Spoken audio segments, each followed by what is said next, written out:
Important update about YouTube playlists. Hey everyone.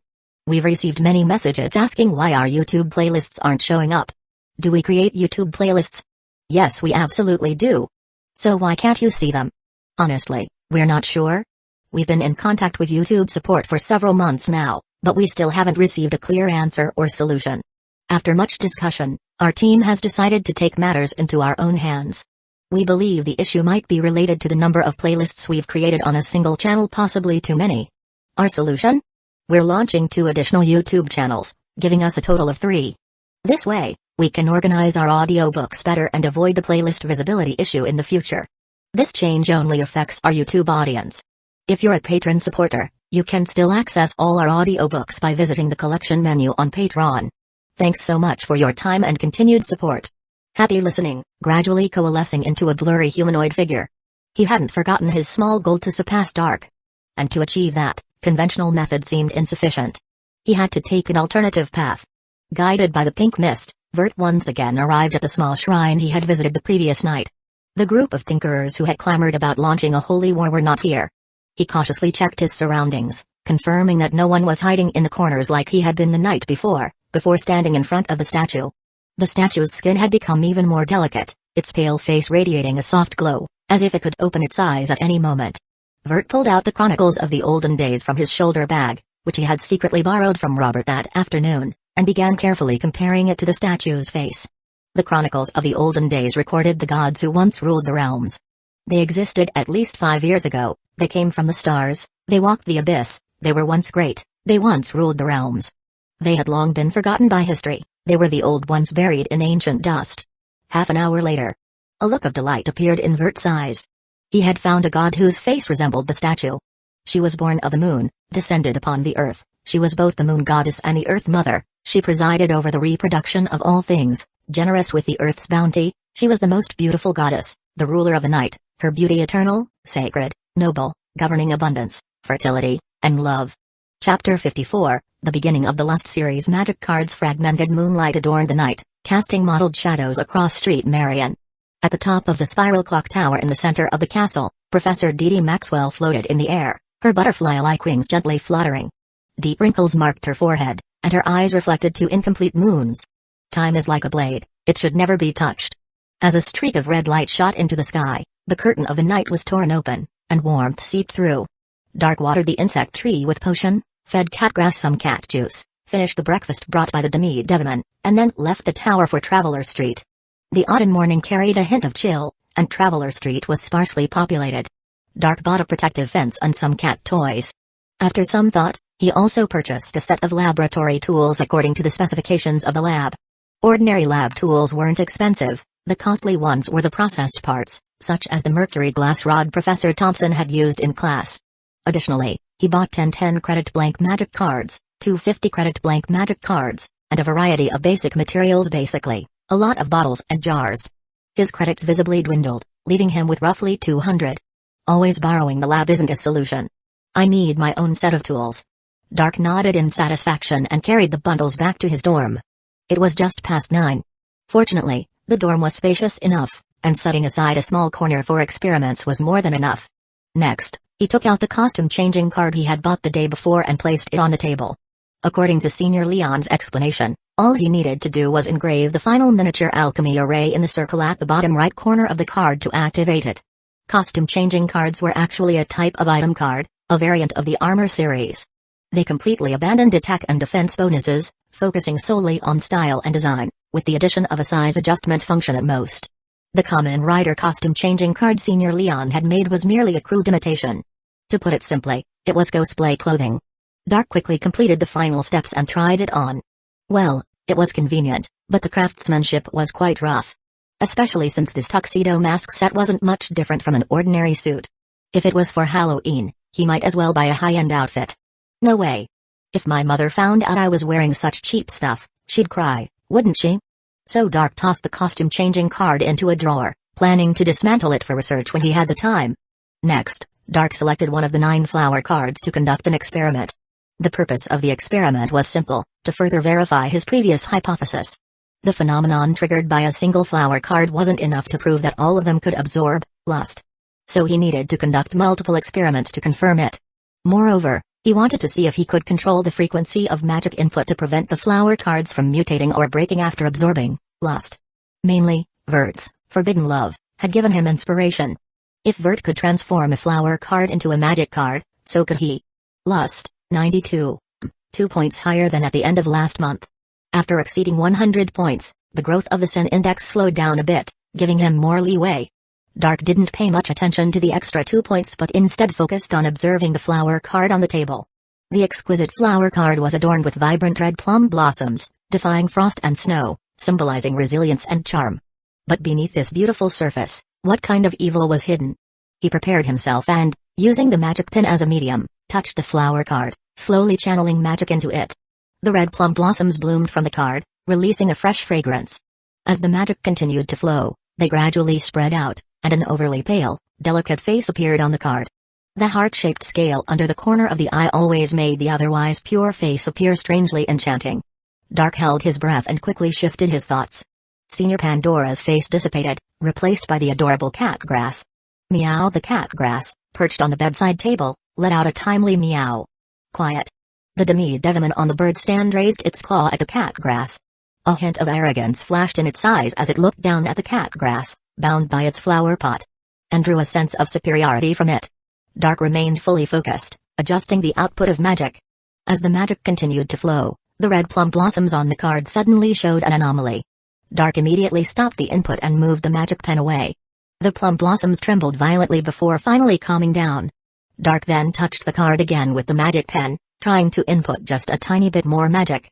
Lust -1, with just this small amount of magic, the flower card crossed a critical threshold. The previously calm plum blossoms erupted into chaos. The crimson petals detached from their calyxes, breaking free from the card and transforming into a storm, swirling and howling. Dark quickly retreated.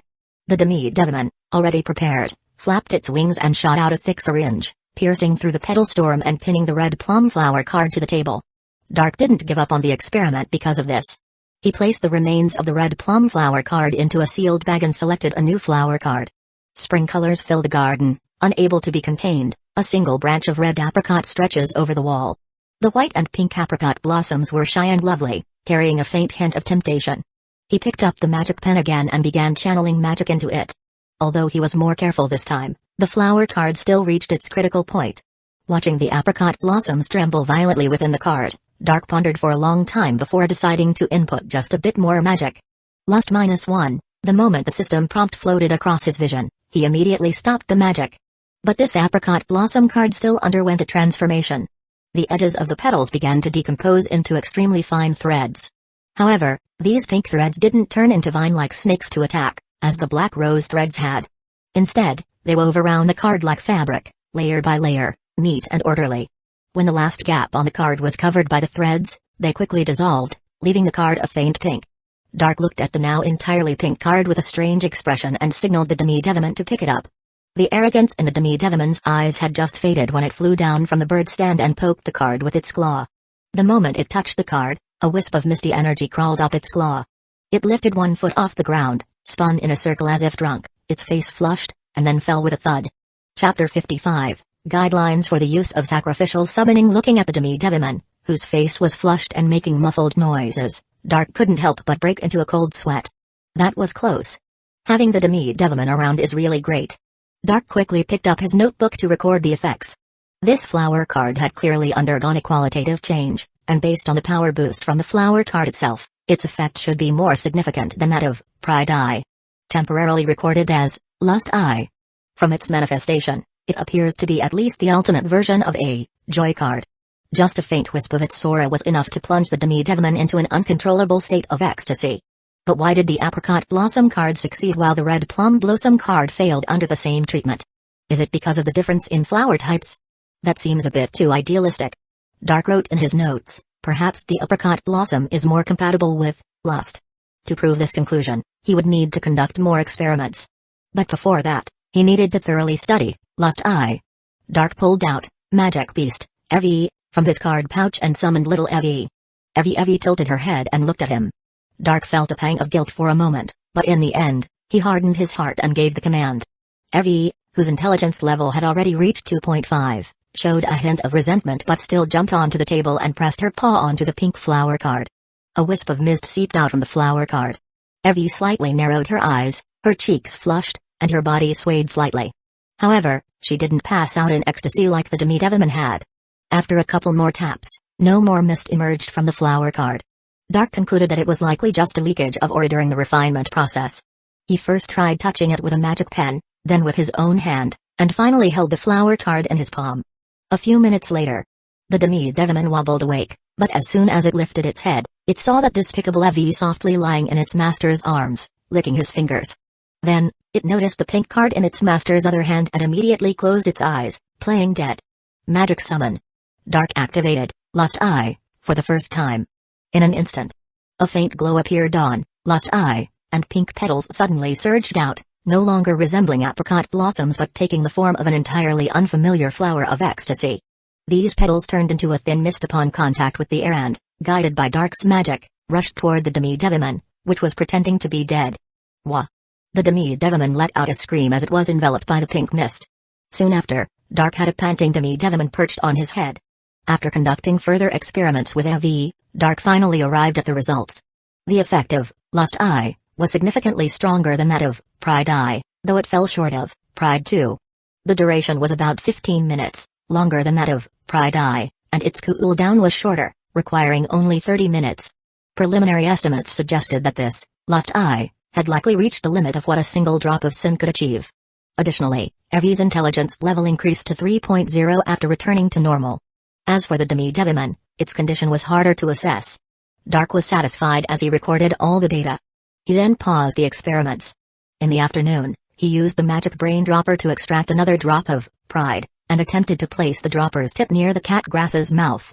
However, the cat grass seemed completely uninterested in the dropper and refused to take a single sip. Not wanting to waste it, Dark injected the drop of pride back into the insect branch. Unexpectedly, the cat grass suddenly seemed to catch a whiff of something enticing and pounced on it, meowing as it began to suck. The sprout on its head then visibly grew. Dark observed and recorded the changes, feeling exceptionally pleased. 17 minutes after the cat grass had fully absorbed the drop of pride, the sprout on its head stopped growing, but it had already formed a small bud. By the weekend afternoon, Dark extracted another drop of pride, and injected it into the insect branch. The cat grass, as usual, pressed its two paws onto the insect branch and sucked vigorously. The bud on its head grew larger and larger. Gradually, it reached the point where it was about to bloom. Dark excitedly recorded the data. At this rate, just one more drop should make it bloom, and perhaps 2 more drops will make it bear fruit. But after finishing his notes, he suddenly realized that he had already used up his monthly quota for extracting pride, and his spirits sank. Meow meow meow meow. Before he knew it, Monday morning arrived. After 2.5 days of rest, the young mages threw themselves back into their busy academic routines. In the first summoning class of the week, Teacher Sarah finally began teaching one of the advanced techniques of normal summoning: sacrificial summoning. Sacrificial summoning is a special summoning technique developed to address the excessively long summoning times of 4-star and higher magic spirit cards. Magic spirit cards are divided into tiers based on their star ratings. The first tier includes 1 to 3 stars, the second tier includes 4 to 6 stars, the third tier includes 7 to 9 stars, and the fourth tier includes anything above 9 stars. With each higher tier, the casting time and cooldown for normal summoning increase significantly. For the first tier, the summoning time can be compressed to a maximum of 3 seconds. For the 4th star, it takes at least 1 minute. For the 7th star, it requires at least 30 minutes. For 9 stars and above, it takes a minimum of 3 hours, with some magic spirits even requiring days, nights, or even months of continuous casting to be summoned. In the early days of magic technology development, even if mages possessed high-level magic spirit cards, it was difficult to summon them in the heat of battle. Every summoning of a high-tier magic spirit required a large number of people to provide protection. It wasn't until about 30 years ago that a special summoning technique, whose origins remain unknown, came to light. This technique allowed mages to summon higher-tier magic spirits by sacrificing lower-tier ones, successfully reducing the summoning time. However, each sacrifice would cause irreversible damage to the lower-tier magic spirit cards. It wasn't until modern times that this technology was revolutionized, no longer causing damage to lower-tier magic spirit cards, further shortening the summoning time, and officially being named sacrificial summoning. The core of sacrificial summoning lies in the accumulation of star ratings. Plus equals plus equals plus plus equals. It's not about the number of cards but simply the accumulation of star ratings. The essential rule is that to summon a third-tier magic spirit, the sacrificial offerings must include at least one second-tier magic spirit, and so on. Teacher Sarah demonstrated the technique in class, summoning a 6-star magic spirit in just 15 seconds, leaving the young mages in awe. Sacrificial summoning shares a cooldown with normal summoning, with the shortest casting time and cooldown also being 3 seconds. It was at this moment that Dark realized his 8-second summoning time was far from sufficient. Stay humble and patient. Just as he was skillfully zoning out, he suddenly noticed something unusual about Vert, who was also sitting in the back row. Was he using a flower card to reflect light on someone? Chapter 56, Vert Gold opens the Pandora's box without the burden of debt. Vert felt as though he had lost his soul. Although he kept saying he wanted to change, completing his homework was already the extent of his efforts. In this world, nothing was more enticing than magic chess.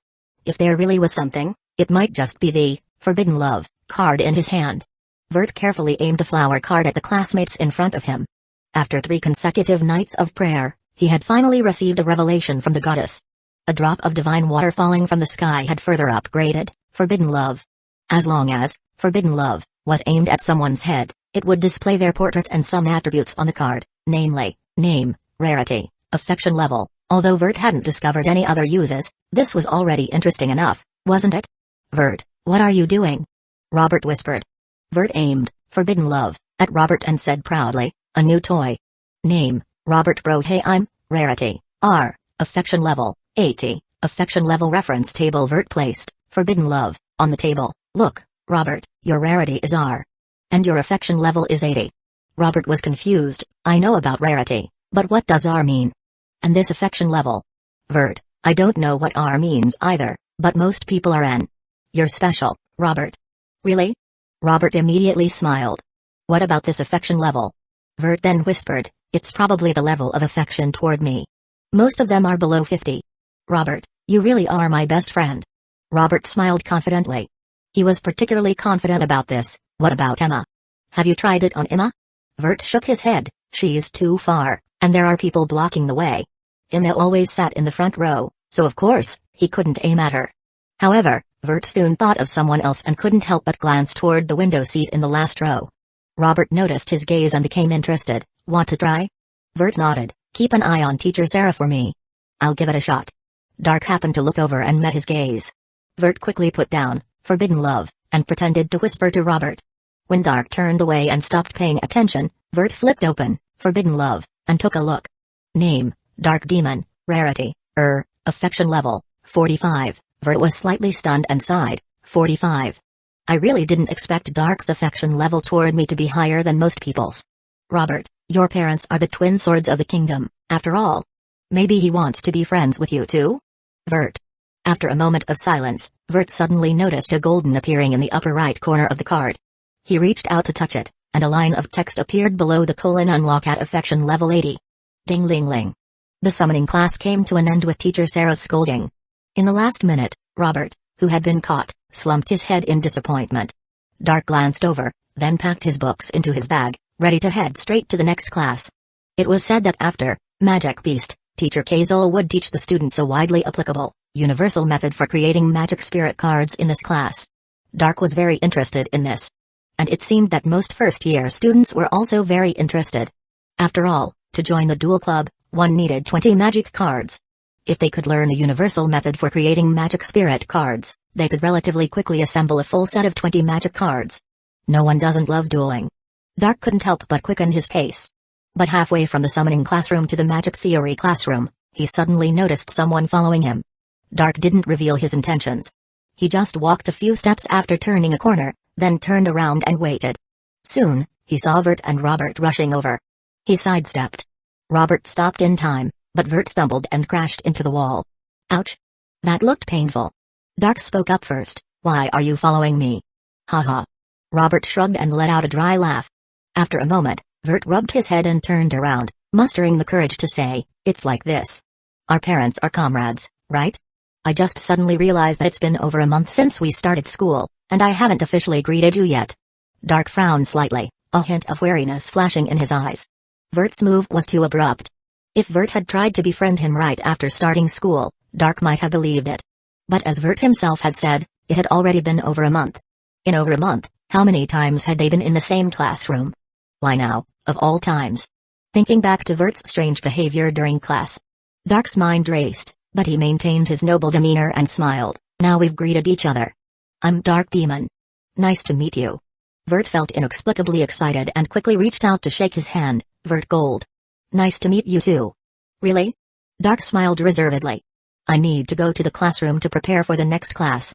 We can talk more later. Vert, alright. After Dark left, Robert nudged Vert's arm and whispered, so?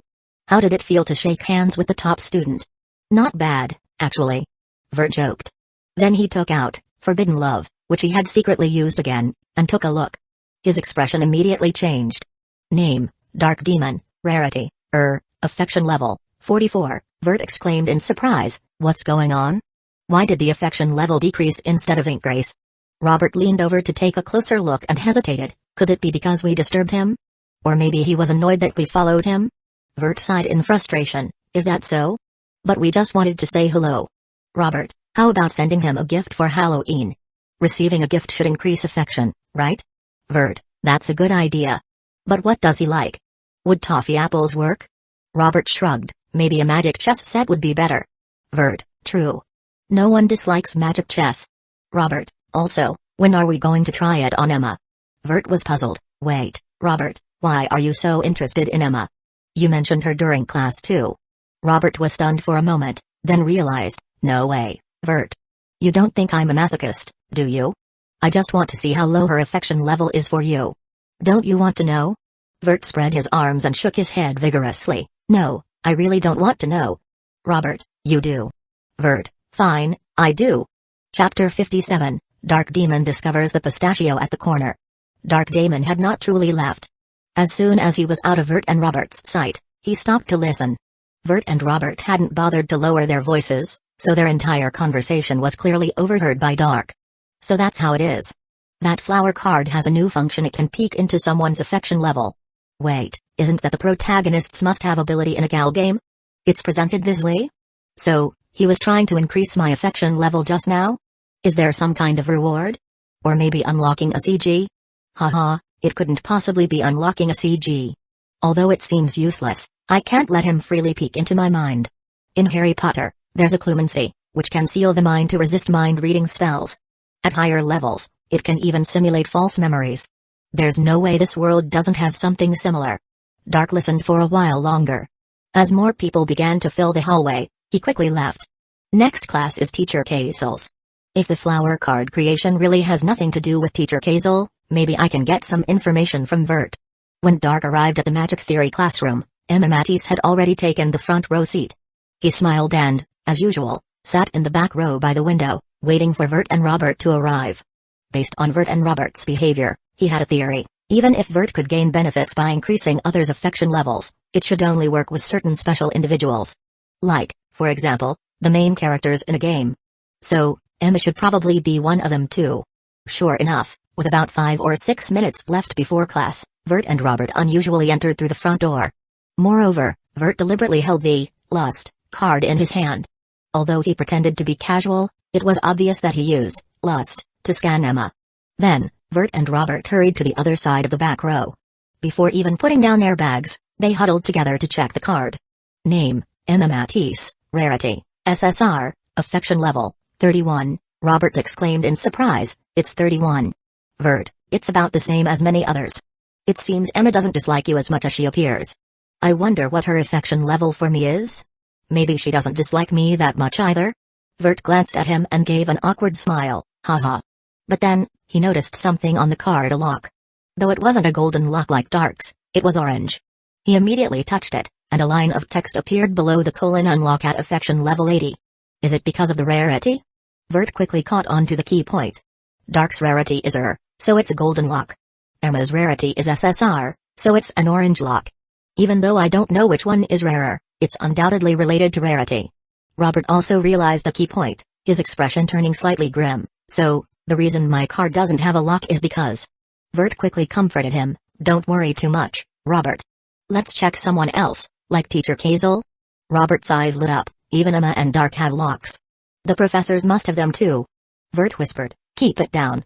When the professor arrives, we'll figure something out. My rarity is R, and Emma's is SSR." Dark picked up his pen and wrote down a tier list in his notebook. N, R, Senior, SSR, R. It's probably this kind of ranking. Rather than rarity, it's more like a hierarchy of value. If unlocking some reward at affection level 80 is the goal, there should be further unlock conditions, like affection level 90 or 100. Truly a world derived from the Gal game, complete with all the elements. But raising affection levels in the real world isn't as easy as with game characters. No, I didn't get to fully enjoy the last piece of gossip. This time, I'm going to savor it. Even now, whenever Dark thought about the gossip he heard on Friday, he felt a faint sense of joy. It had really helped ease the wrath building up inside him. Vert Gold, perhaps you're a pretty good pistachio. Teacher Kazel was half a minute late to class, and there was still a bit of white bandage visible on his head. This completely ruined Vert and Robert's plan to corner him at the door. They could only hope that Teacher Kazel would come down from the podium on his own. But Teacher Kazel rarely stepped down from the podium unless he was handing out assignments. The footstool on the podium told the story. During this class, Teacher Kazel taught the universal method for creating magic spirit cards and recommended a book called The Art of Magic Spirit Creation, a universal handbook. Most students listened attentively. Dark, of course, was also very focused.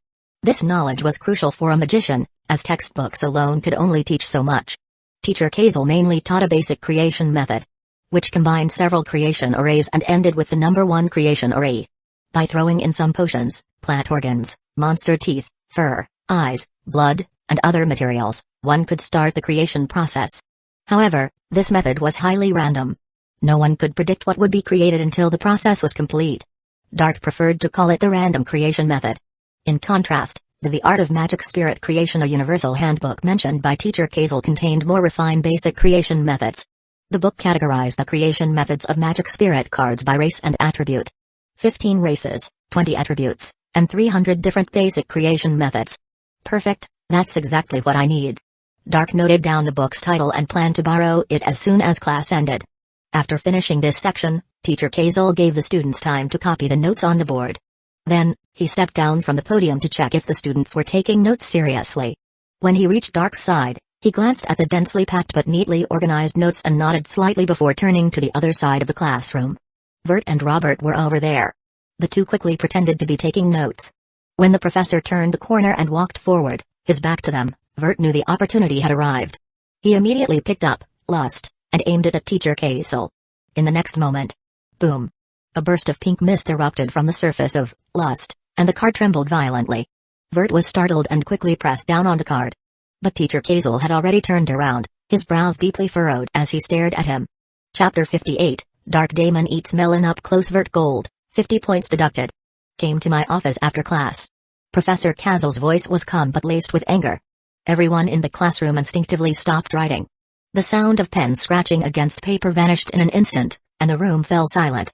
In such an atmosphere, Vert raised his head under countless gazes, his face pale and his lips twitching. Humphrey. Professor Kazel took one last look at the now calm, forbidden love, and turned to continue walking. Continue copying the notes. This was probably the first time he had gotten angry since the start of the semester. As the most popular professor among the first-year students, Professor Kazel always presented himself as kind and approachable, and his teaching methods were engaging and far from boring. This made the students immediately assume that the son of the hero must have committed an unforgivable mistake. The students from the Knight Academy looked at him with a hint of pity. The students from the Noble Academy, however, mostly sneered and reveled in his misfortune. Even Dark was half open-mouthed, unsure whether to sympathize or laugh. Wrath -1, at least his anger had subsided somewhat. Dark redirected his attention to his notebook. As for the matter, he could easily guess with his toes that Vert must have used forbidden love to peek at the back of Professor Kazel's head. Was the professor's head something to be trifled with? Professor Kazel was a legendary alchemy master who had existed since the time of Merlin, one of the few remaining from that era. Even though he had now transitioned into a magister, that only broadened his expertise and made him even more formidable. For Vert to use a flower card to peek into the thoughts of a magister of that caliber, wasn't that just asking for trouble? Luckily, Professor Kazel had a good temper. If it had been Professor Jones, with her giant bloodline, she would have slapped him without a second thought. TSK. What a fool. After finishing copying the notes, Dark glanced over intentionally or unintentionally. Vert looked nervous but finally started copying the notes seriously alongside Robert. Time passed bit by bit. Finally, class ended. Professor Kazal glanced at Vert, gathered his teaching materials, and left the classroom. Vert, on the other hand, lowered his head and slowly packed his books. Robert couldn't help but ask, "What are you going to do?" Vert lamented, "What else can I do? Go to the office." Robert racked his brains and finally came up with a comforting phrase, "Relax, Vert. The professor already deducted 50 points from you. There probably won't be any other punishments." "Other punishments?" Vert's head shot up at the reminder. "He won't expel me, will he?" At the thought, Vert became extremely anxious. As for his credits being reduced to negative, that was nothing. He had received his admission letter to Street Marion Academy while in the orphanage, and it was the headmaster himself who brought him to the academy. If he were expelled, he would have nowhere to go. Street Marion Academy was his only home. No matter how much Robert tried to comfort him, Vert couldn't listen anymore. He walked dejectedly to Professor Kazal's office and knocked on the door. "Come in." Vert turned the doorknob, pushed the door open a crack, and cautiously peeked inside. But the first person he saw wasn't an angry Professor Kazal. It was Dark Demon, leaning on the sofa sipping red tea. Dark saw Vert peeking in and gave him a friendly smile, then pointed at the door with his teacup. Realizing this, Vert quickly entered the office and closed the door behind him. Then he finally saw Professor Kazal sitting behind his desk. Professor Kazal's expression was calm, not as angry as he had imagined. Plus, with Dark, a fellow first-year student, present, Vert felt slightly less nervous. He lowered his head, took a few steps forward, and stood in front of the desk, forcing out a word, "Professor," clink. Vert shuddered. It was Dark placing his teacup back on the coffee table. Of course, Dark didn't teleport. It was just that Vert had dragged his feet so much that Dark had arrived at the office earlier. Since the issue was caused by a flower card, Dark easily inserted himself into the situation. But he and Professor Kazal had only exchanged a few words before Vert arrived, so he simply sat down to eat melon to drink tea. After all, he was familiar with this office. Professor Kazal looked up and tapped the desk with his fingertip. "Hand over that magic card." Though reluctant, under Professor Kazal's intimidating gaze, Vert handed over, "Forbidden Love." Professor Kazal took the card and frowned. "A flower card? You turned this flower card into a magic card?" Vert braced himself and replied, "Yes, Professor." Professor Kazal took out a magic card from his drawer, swiped it across the desk, and instantly a cubic barrier surrounded, "Forbidden Love." Then he raised his magic pen and pointed it at "Forbidden Love." The magic gathered into a beam, pierced through the barrier, and infused into "Forbidden Love." Vert watched nervously. Dark also widened his eyes, full of curiosity. But after coming into contact with Professor Kazal's magic, "Forbidden Love" merely trembled and released a thin mist. Professor Kazal frowned. "It's already deeply bound." Then he looked up at Vert. "Do you have anything to say?" Vert gritted his teeth and remained silent. Professor Kazal continued, "According to the Academy's rules, even we professors don't have the right to excessively probe into a student's secrets, especially regarding magic card creation. But if you're willing." "It seems you're not." Professor Kazal waved his hand, dispelling the barrier. Then he pushed "Forbidden Love" back to Vert and said sternly, "Remember what I said at the start of the semester. Magic cards themselves are neither good nor evil, but their users can be. Peeking into someone's thoughts without their consent is a grave offense. I only deducted 50 points because it's your first offense. I hope you'll learn from this." Vert took back "Forbidden Love," his back drenched in sweat. Under Professor Kazal's gaze, he mustered the courage to say, "Professor, I will remember your teachings." When Vert walked out of the office, Robert immediately approached him. Vert closed the door, his steps unsteady, and leaned on Robert. Speaking with Professor Kazal felt like bearing an invisible pressure that repeatedly crushed his spirit. Now, he had only one thought in his mind: never do it again. Chapter 59, Dark Demon Masters Ancient Technology. After Vert left, Dark finally spoke to Professor Kazal. "Professor, have you found anything?" Professor Kazal shook his head. "The alchemy technology of magic cards has developed to a very mature stage. Even if dismantled by force, it's difficult to penetrate its essence. This is why many mages can safely sell new magic cards after developing them." Hearing this, Dark couldn't help but feel a bit disappointed. But at the same time, he also gained some insight. It is precisely because magic cards come with anti-theft technology that people are motivated to delve into research, continuously pioneering and advancing, allowing magic technology to develop at a high speed. Professor Kazal added, "However, I sensed a very ancient aura from that flower card, likely involving some powers I am not familiar with. But since Vert Gold is the son of a hero, he must have gifts derived from the hero. It's normal that I can't see through it." Dark's mind turned, and he stated his true purpose for coming. "Then, Professor, How can we guard against the mind-peeping of such magic cards? Professor Kazal twirled his magic pen and smiled again. Dark, it's not easy. Dark also smiled. That's why I came to consult you, Professor. Professor Kazal then beckoned, come here. Dark stood up and walked behind the desk, facing Professor Kazal. The professor looked him up and down and said, you are very talented, but sometimes rushing for success is not advisable. Any magic technology involving the brain is very dangerous because human research on the brain is still only at the experiential level. However, if you really want to learn, I can teach you a mental magic. Dark, mental magic? Professor Kazal nodded, yes. With the popularization of magic technology, ancient magic has gradually been forgotten in the dust of history. But we must understand that not all outdated technologies are necessarily bad. Dark said, indeed. Just like history, we can always draw inspiration from the past. Professor Kazal was very pleased. You have no magic foundation, so let's not talk about overly profound mental magic for now. I have a magic here that can resist mind invasion by concentrating mental power. Do you want to learn it? Dark naturally nodded in agreement. Professor Kazal's magic was really basic, called meditation technique. Said to be a technique used by ancient mental mages to refine mental power. After mastering this technique, although it cannot defend against mind invasion at all times like Professor Kazal, it can provide temporary defense if cast in advance. However, this technique is not so easy to master and requires gradual learning through diligent practice.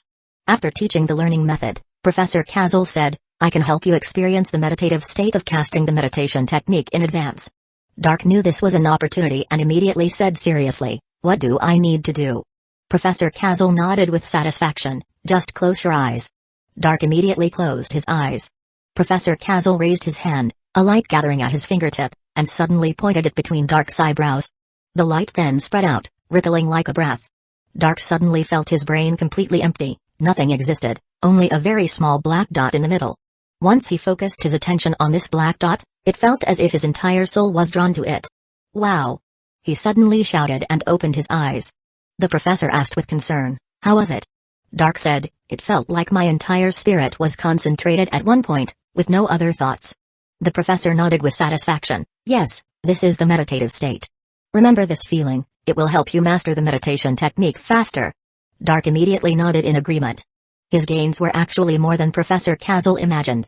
Because after experiencing it once, he immediately realized that this was also a technique that could assist in emotional control. This is much more effective than reciting the Heart Sutra. Although it cannot prevent the sudden emergence of emotions, it can prevent the continuous outburst of emotions. For example, when in a rage, one can use the meditation technique to forcibly suppress the rising anger. As long as dealt with in time, it can stop the loss at rage +1, and not further escalate to rage +2, rage +3, rage +10. Professor. Dark suddenly said. Professor Kazal looked over, what is it? Dark thought carefully and said, actually, I went to Traveler Street yesterday to ask the senior who gave me the flower card about the origin of those flower cards. Professor Kazal immediately became interested, who made them? Ordinary students couldn't make such fine props. Dark pondered, the senior said they were distributed by you. Professor Kazal showed obvious confusion, distributed by me? Wait, someone is impersonating me? Then these flower cards might have some tricks I don't know about. Let me see. Dark was completely surprised by how quickly Professor Kazal's mind worked, realizing the problem with just one sentence. Professor Kazal quickly pulled out his own flower card from his card pack. The flower card adorned with green roses emitted a faint light under the lamp. The professor pressed his hand, and the green roses floated out, revealing a slightly immature beautiful face on the card. Dark happened to see it and noticed it was a little fairy with butterfly wings. He didn't think much of it, assuming it was an old acquaintance of Professor Kazal. But when Professor Kazal took out tools to forcibly dismantle the flower card, he hesitated. After a while, he put down the tools and said, let's leave it at that for now. I'll discuss this with other professors this afternoon. Don't worry, leave it to us. Maybe it's just a prank? Dark responded, I hope so. Then he sensed the atmosphere and left the office. Walking on the way to the cafeteria, Dark thought about Professor Kazal's various reactions, convinced that Professor Kazal couldn't be the maker of the flower cards. But did he also hide some secrets? And what role did Vert, with his forbidden love, play in all this? Dark gradually became interested. But he knew what tasting lightly meant, delving too deeply into such events could lead to emotional instability. Being an emotionless bystander might be a better choice. By the time he finished lunch, it was already 1 in the afternoon. He didn't forget to go to the library to borrow Magic Spirit Alchemy, General Manual. Fortunately, it hadn't been borrowed yet. Chapter 60, Dark Damon's Dilemma. The first class of the afternoon. Potions. Professor Thompson spent the first 30 minutes of the class reviewing the preparation of the quick mana potion. For the following hour, he taught the students how to brew the standard version of the mana recovery potion. Vert and Robert, both visibly distracted, made several mistakes, leading to quite a few humorous moments. Dark, on the other hand, completed his potion without any issues. After receiving Professor Thompson's permission, he began to patiently guide Diana, who was rather clumsy with her hands. When it came to brewing potions, Diana wasn't even as skilled as the meticulous Rose. Though she had immense patience, not all potions could be perfected through slow and careful work. Most potions had strict time limits for their preparation.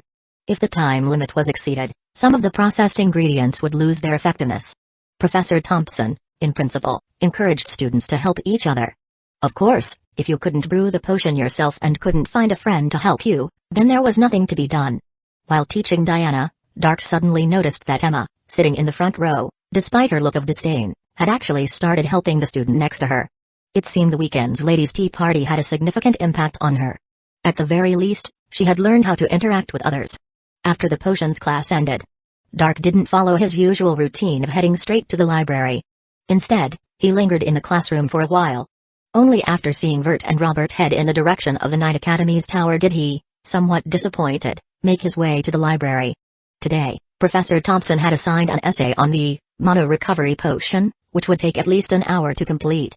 After finding the necessary materials, Dark began writing his essay. The difference between the mana recovery potion and the quick mana potion lay in the former's ability to restore mana steadily and in large quantities. If these two potions were refined into magic cards, they could be used to create rechargeable magic cards similar to Emma's Coin X3. Dark incorporated his own ideas into the essay, and soon, a well-structured paper was completed.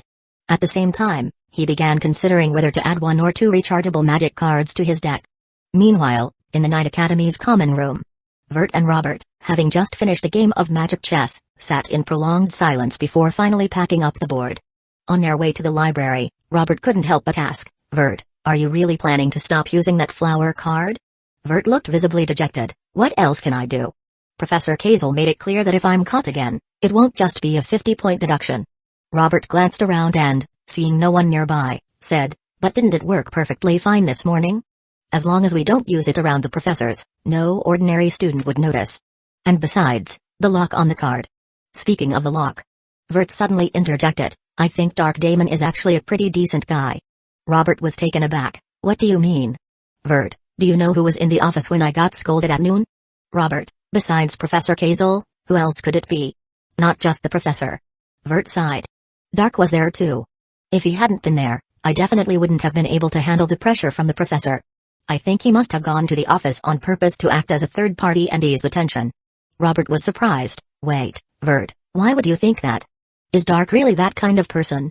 Vert shook his head. "Don't say that. We don't really know him. Maybe the greeting we gave him this morning actually had some effect." Robert, "But his favorability dropped." Vert, "Favorability fluctuates. It was just a momentary thing." Robert, "Shouldn't we check again? He's probably in the library." Vert, "No, I won't use it again." Robert, "But don't you want to know how much favorability Pandora has toward you?" Vert, "I." Under Robert's questioning, Vert began to waver once more. "Just one more time. As long as no one finds out. I used it so many times this morning, and no one noticed. As long as I don't use it around the professors." Robert leaned in and whispered temptingly, "Just one more time." However, when Vert arrived at the library with great determination, he found that Pandora wasn't there today. While he felt disappointed, he also breathed a sigh of relief.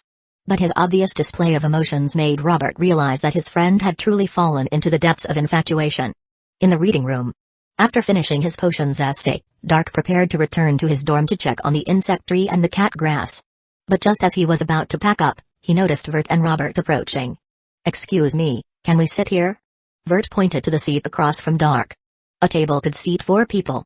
Usually, the ones who sat across from Dark were Diana and Rose. Dark's brow furrowed almost imperceptibly, but he still said, "Of course." Vert and Robert then took their seats. Vert took out his homework, intending to strike up a conversation with Dark to increase his favorability, but he noticed that Dark had already stood up. His expression stiffened. But Dark, of course, didn't stop because of this. After Dark left, Vert suddenly noticed that Emma was sitting diagonally across from him, making the situation even more awkward. Meanwhile, Dark, who had left the library, headed straight back to his dorm. After checking on the insect tree and the cat grass, he immediately began practicing the meditation technique as taught by Professor Kazel. But as Professor Kazel had said, mastering the meditation technique required long-term, consistent practice. The best approach was to practice for an hour before bed each night. After half an hour of practice with no results, Dark took out the Magic Spirit Crafting General Handbook and began reading. But after only a short while, Dark put the book down and stood up. Today, he felt unusually restless, as if there was something he had been meaning to do but hadn't gotten around to. Meow. The cat grass dragged its paw over and rubbed against his leg. He looked down at the adorable cat grass, especially at the flower on its head that was about to bloom, and a glimmer of realization flashed in his eyes. That's right. I haven't absorbed today's portion of pride yet. Just one drop might be enough to make this flower bloom. But I've already used up this month's quota. If I absorb any more, I'll have to take on some risk. But just one more drop.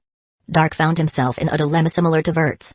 Chapter 61, Dark Demon's Second Magic Spirit Card. Meow, meow, meow. Dark held the cat grass on his lap, gently scratching its chin while carefully observing the bud on its head. Overall, the cat grass had instinctively protected its bud, preventing any damage. Suppressing the urge to add another drop, Dark attempted to formulate another research question. If I don't increase pride any further, can I make the bud bloom through normal cultivation?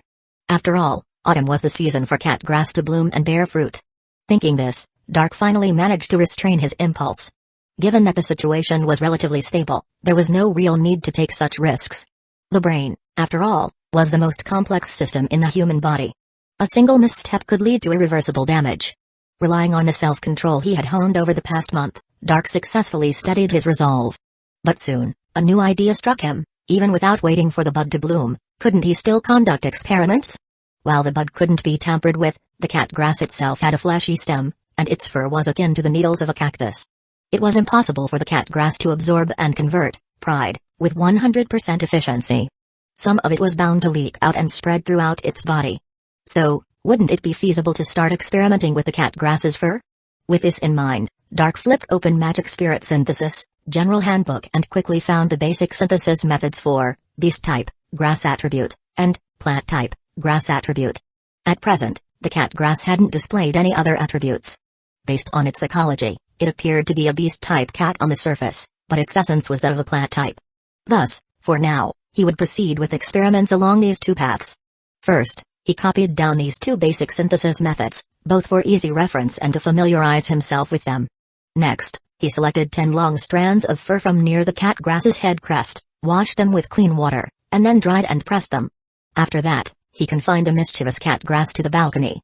With everything prepared, Dark eagerly began his experiment. Professor Kazel hadn't assigned any related homework for this class, but this was merely to give the students some buffer time.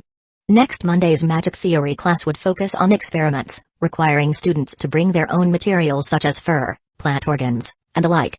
Of course, if students were motivated, Professor Kazel never minded lending them the keys to the laboratory. Dark no longer needed this, as he now had his own small lab. First, he brewed potions, then processed the materials. Although the basic synthesis method had basic in its name, it was actually much more challenging than the method for creating phantom beasts. The creation of phantom beasts only required following the steps one by one. Aside from the number of steps, there wasn't much difficulty. But the basic synthesis method involved more complex synthesis arrays, and the potion brewing was also highly demanding. A single mistake could lead to failure. In the entire synthesis process, one wrong step could mean starting over from scratch. Fortunately, the materials used were all basic. The materials Dark had bought over the weekend were just enough for this. First, he followed the steps to produce a small bottle of elven nectar. Elven nectar, as a foundation for cultivating pseudo-life forms, was widely used in the synthesis of magic spirits. Almost all basic synthesis methods required this special potion. Additionally, brainleaf essence water was also a highly versatile potion. After this, Dark also prepared a bottle of brainleaf essence water. The entire preparation process took half an hour, with each potion and material being prepared in at least 2 batches. Dark never felt frustrated during the potion-making process. He always maintained an enthusiastic state, so the potions he brewed carried a certain spirituality. Next, he took out a blank magic card, laid it flat on the table, and evenly spread elven nectar over it, followed by a drop of brain leaf essence water. After letting it dry slightly, he applied a layer of dark green plant essential oil and sprinkled grass attribute powder. Attribute powder was a conventional powder divided into 20 attributes.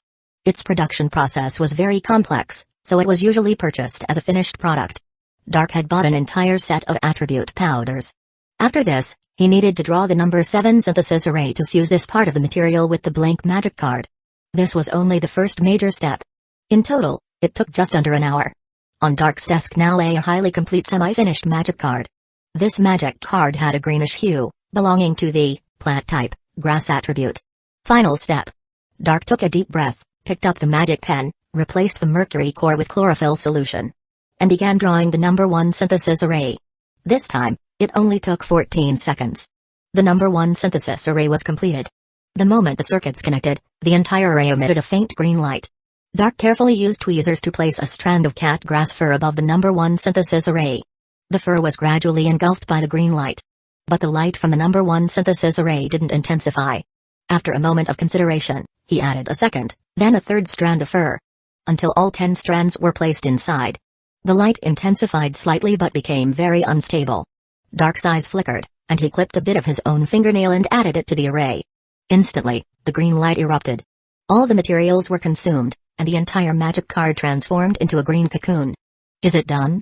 With a hint of doubt, Dark took out a small mercury knife about 0.5 centimeters wide, infused it with magic, and carefully sliced open the green cocoon. As he cut, green light continuously seeped out from the cracks. But when the cocoon was fully split in two, it suddenly dissolved into green slurry and collapsed. Did it fail? Looking at the magic card soaked in the slurry, Dark picked it up with tweezers, rinsed it under the faucet, and then examined it closely. On the card's surface was a puddle of green, slime-like substance. Green slime? Dark couldn't help but think of a certain common sewer-dwelling creature. Card name, trash slime, type, spirit card, level, race, elemental type, attribute, grass, magic power, 100, attack, 0, defense, 0, special skill, enhanced gastric acid, secretes enhanced gastric acid to rapidly digest substances swallowed. Trash slime? Dark's hand trembled, almost dropping it. So, does this count as a success or a failure? 0 attack and defense? Seriously? After recording the data for trash slime, Dark wasn't actually disappointed. The fact that there was data meant the synthesis was successful. As for whether he could find a use for this trash, that was up to the skill of the magician. Chapter 62, Trash Slime Chan. This so-called trash slime isn't entirely useless, despite its name. Though, let's be honest, it's still pretty trashy. Regardless, it does have some utility. With attack and defense stats both at 0, it's clearly not cut out for duels right now. However, its special skill, enhanced gastric acid, is obviously perfect for dealing with garbage. Dark thought it should be called a trash bin slime rather than just a trash slime. Magic summon. After summoning the trash slime with a basic spell, Dark attempted to enhance it using Pride Eye, Pride 2, and Bliss Eye. He soon realized that the trash slime's overly simple brain structure likely prevented it from exhibiting any signs of pride or bliss. Furthermore, its intelligence level didn't show any noticeable improvement. Standard magical theory suggests that the average intelligence of a magic spirit is around 2.0. But this trash slime's intelligence seemed to fluctuate between 1.0 and 2.0, barely smarter than a paramecium. It could understand commands, but its reactions were incredibly slow. There felt like a delay of over 1,000 milliseconds. Could there have been some error in the alchemy process? But when Dark recalled the cat fur and fingernails he'd tossed into the number 1 alchemy array, he quickly dismissed the thought. Magic technology, built upon the foundation of alchemy, naturally inherited a certain degree of the principle of equivalent exchange. As for the parts that didn't quite balance out, magic practitioners often joked that those were stolen from the Gate of Truth. Well, that's just how it was. Next, Dark conducted an experiment based on the basic alchemy formula for beast type, grass attribute. This time, however, the experiment completely failed, rendering the blank magic card useless. Could it be because the beast type didn't align with the cat fur from the catnip grass? In any case, he summoned the trash slime to clean up the remaining residue. All in all, tonight's efforts were quite fruitful. The trash slime was incredibly convenient for handling garbage. From now on, he wouldn't even need to take out the trash. After organizing his experimental data, Dark decided to continue his experiments the following night. With that, he drifted off to sleep with a smile. 10:00 p.m. In St. Marion, Where nighttime entertainment was scarce, students especially first years usually didn't stay up too late. The common room was almost deserted by 9:30 p.m. Most students preferred to move their activities to their dorm rooms rather than linger in the common area. In the night house common room, the candlestick above the crossed greatsword decoration still held a burning flame. It was the unique, bright glow of a magic candle, illuminating the room with a gentle light that wasn't harsh on the eyes. In the corner of the common room, Emma was likely one of the last to head back to her dorm. She typically moved from the library to the common room around 9:00 p.m. This was perhaps her last act of defiance against complete social isolation. Dark, on the other hand, was entirely different in this regard. By the time the common room was empty, Emma pouted, gathered her books, and went up the stairs to the second floor. The boys' and girls' dorms were on opposite sides of the building. Although the staircases connected, there were separate stairs on the left and right of the first floor, so boys and girls usually used their respective sides. After Emma left, the candle flame automatically extinguished. But not long after, the flame reignited. As she reached the second floor, Emma suddenly noticed a flicker of light downstairs and couldn't help but feel curious. Who would be going downstairs at this hour? Her curiosity was actually quite strong. So, she tiptoed back down and peeked around the corner of the staircase, just in time to see Vert sneaking out of the common room. Vert Gold? Where is he going so late? Emma considered following him but quickly dismissed the thought. What did it matter to her where he went? So, she simply returned to her dorm with her books. Meanwhile, on the opposite staircase, another person quietly descended. Robert Broheim. After washing up, Robert had lain in bed for a long time, unable to fall asleep. He considered going to Vert's room for another round of games. But this time, he happened to see Vert sneaking out of the dorm. Driven by a feeling he couldn't quite explain, Robert remained silent. He had noticed Vert sneaking out at night more than once. Whenever he asked about it, Vert would always avoid the question. All Robert knew was that it had something to do with the forbidden love card Vert possessed. How can friends keep secrets from each other? Unlike Emma, Robert quietly followed him. The night passed without incident. Sunlight broke through the darkness, and St. Marian soon awoke to a new morning. Dark woke up with a start, suddenly struck by an idea. If I put the trash slime on my face, could it suck out the dirt from my pores? Like a face mask?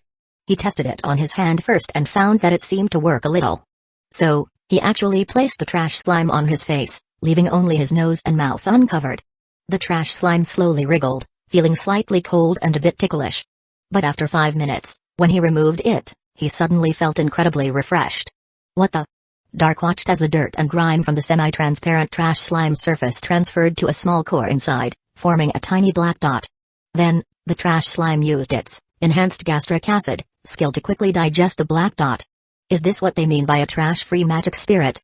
I'm in love. After washing his face, Dark looked at his reflection and felt like his pores had shrunk, and his skin had become smoother. How come no one has discovered such a useful magic spirit before? Or is my trash slime different from the others? Planning to look it up in the library at noon, Dark packed his textbooks and left the dorm. The demi-devilman brought him breakfast, and today's basket even included a copy of the Great Sage Daily. Clearly, the halfling chefs had grown fond of Dark, the master of the familiar, by extension. As Dark read the newspaper to catch up on kingdom affairs, he enjoyed his meal of sausage, eggs, and a milkshake. By the time he finished reading, breakfast was over. Usually, he would simply place the dishes back in the basket for the demi-devilman to return. But that wasn't the most efficient approach. Today, he finally had an automatic dishwasher. Trash Slime Chan quickly sucked away the leftover food and milk stains from the dishes, leaving them sparkling clean. When the demi-devilman returned the basket, the halfling chefs were visibly surprised, sensing that the son of the Valkyrie had matured a little more. Around 7:15 a.m., on his way to dueling class, Dark ran into Vert, who was frantically searching for something. He was puzzled, but Vert ran off too quickly for him to catch up. At about 7:20 a.m., a scream suddenly echoed from the corner of the castle. Ah! And so, a new day began with excitement.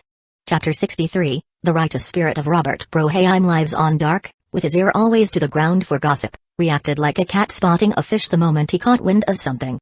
His response was almost instantaneous. He'd been about to step into the dueling classroom when he froze, turned on his heel, and headed straight towards the source of the scream. Instead of running down the hallway, he pulled a card from his deck, Magical Beast, EV.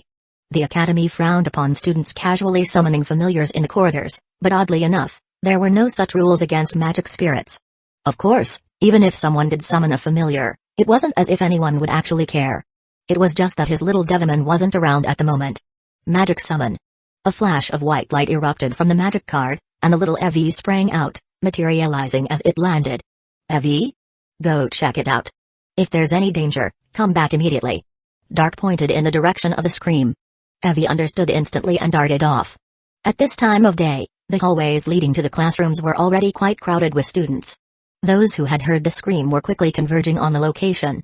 Although Street Marion Academy might seem to have only 4 houses, with 4 classes per grade, there were actually 6 grades, making a total of 24 classes. With each class holding 40 to 50 students, the castle housed nearly 1,000, a significant number. Usually, the castle's many winding corridors kept the students spread out, so it wasn't very noticeable. But when something happened, everyone flocked to one spot, and the hallways quickly became packed. Dark wasn't the first to arrive. Several students who were closer had already reached the scene. The little Evie cautiously poked its head around to see what was happening, only to be suddenly snatched up by someone. Evie! Before it could even turn its head, it was being squeezed by something strange. A familiar I've never seen before.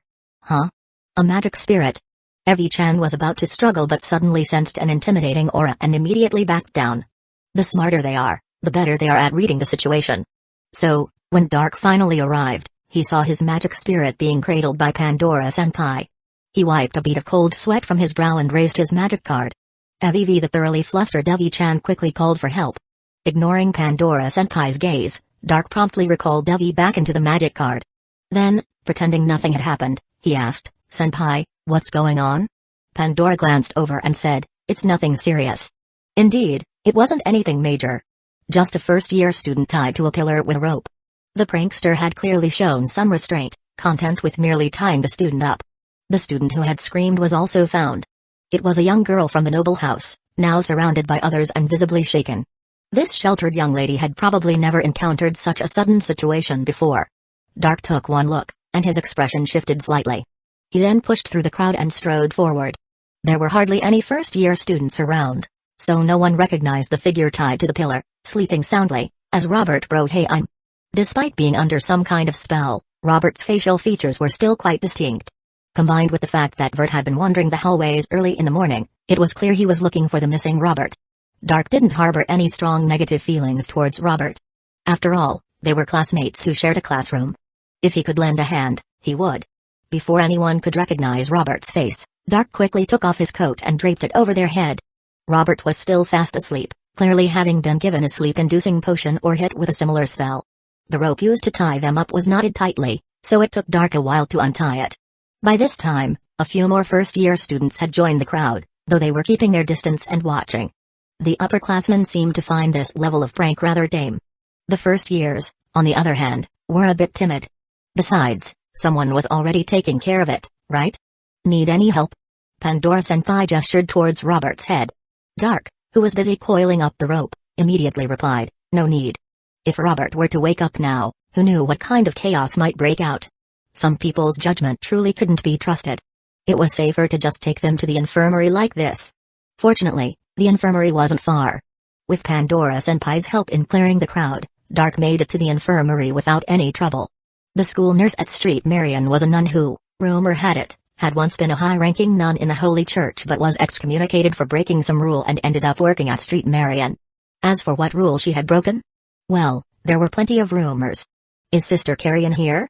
Dark, supporting Robert, pushed the door open. The door wasn't locked, but it seemed no one was inside. Dark had no choice but to lay Robert down on a bed first. The infirmary didn't have the usual medicinal smell of a hospital, it was well ventilated, which was a nice touch.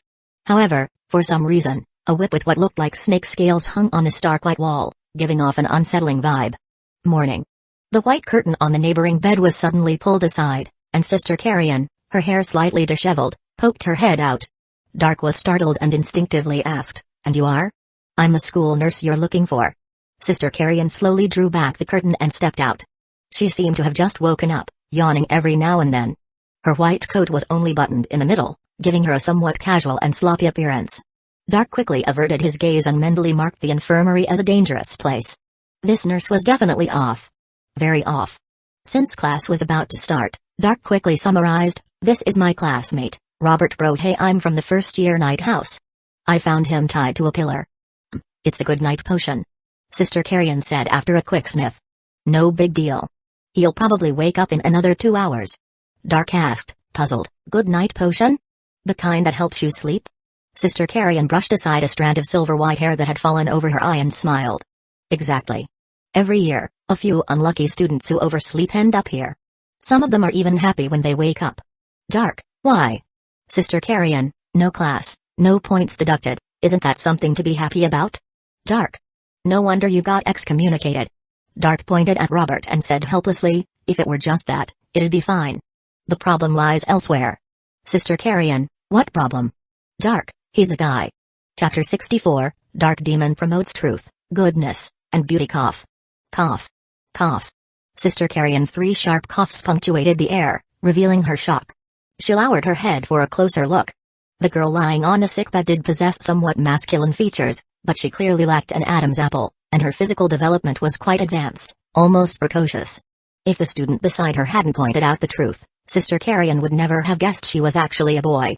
Are you sure? She couldn't help but turn to ask. Dark's expression was one of pity as he nodded. Probably. It wasn't as if Robert had a twin sister who'd suddenly appeared among the first-year students, right? This is a problem.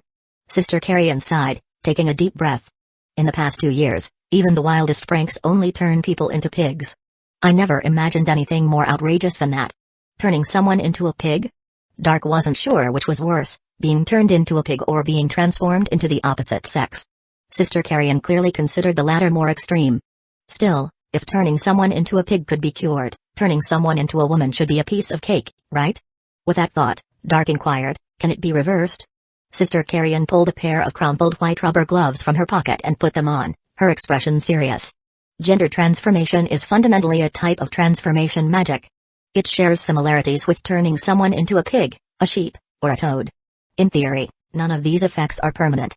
Even without treatment, they will automatically revert after a certain period. Of course, we can't make any definitive judgments without a proper diagnosis. Sarah, tracing the root cause isn't my area of expertise. Professor Sarah. A gentle breeze rustled, and Dark turned to see Professor Sarah standing silently behind him. When something like this happened, the professors naturally wouldn't just stand by. Professor Sarah said sternly, you go to class first. I've already informed Jones. Yes, Professor. Dark gave a slight bow and then left the infirmary. Professional matters were best left to the professionals. There was no need for him to worry any further. Hey, Dark. Good morning, Vert. On his way to class, Dark bumped into Vert. Vert looked dejected, his face downcast as he greeted Dark. Without much hope, he asked casually, Dark, have you seen Robert? I mean, bro hey I'm. Dark replied calmly, if you're looking for bro hey I'm, you can check the infirmary. Though, I wouldn't recommend going now, since class is about to start. Vert immediately brightened. He's in the infirmary? Is he alright? Did he get a stomachache? I've been looking everywhere for that guy. Dark gave him an odd look. Maybe. It was better to keep such an embarrassing situation quiet. Well, that's a relief. Vert said. By the way, Dark. Dark? Hey, slow down. I'm exhausted, and I haven't even had breakfast yet. By the time Dark reached the classroom, news of a girl being pranked had already spread. Fortunately, no one yet knew that the girl in question was actually Robert. Otherwise, the young mages would have been in an uproar.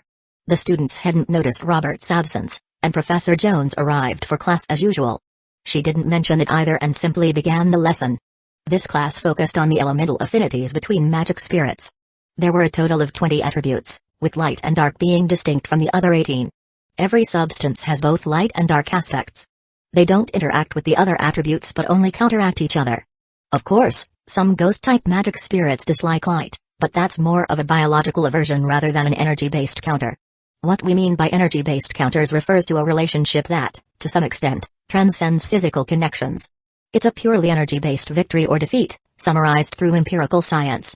For example, ice counters dragon. Professor Jones shrugged. Who knows why ice counters dragon? Is it because dragons are cold-blooded creatures?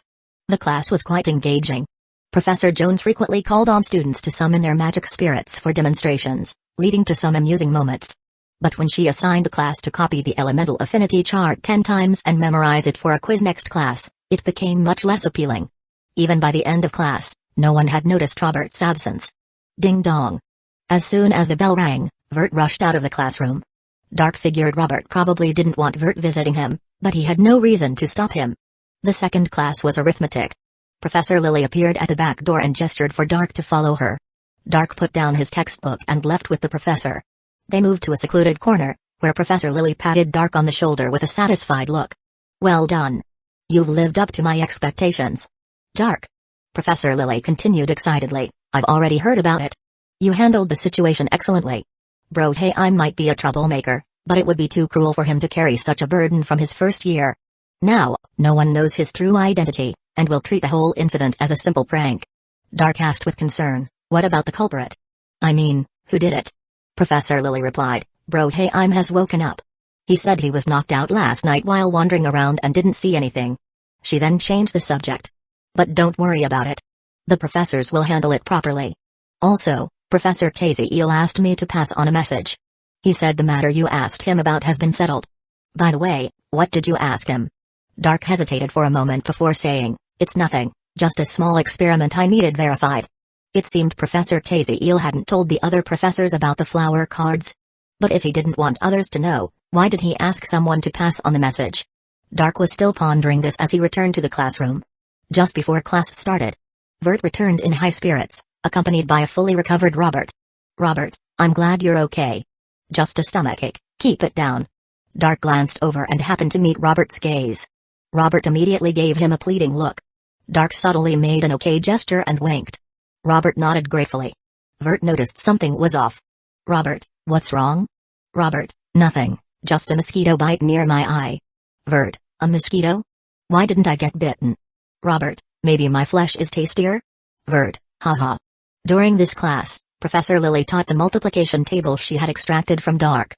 Of course, multiplication existed in this world, but due to the lack of widespread education in the past, a systematic approach hadn't been developed.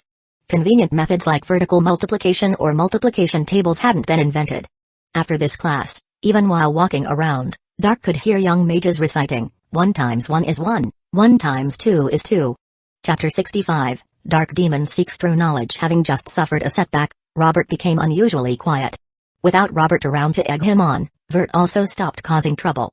The afternoon's magic history class passed uneventfully, with the young mages dozing off one by one.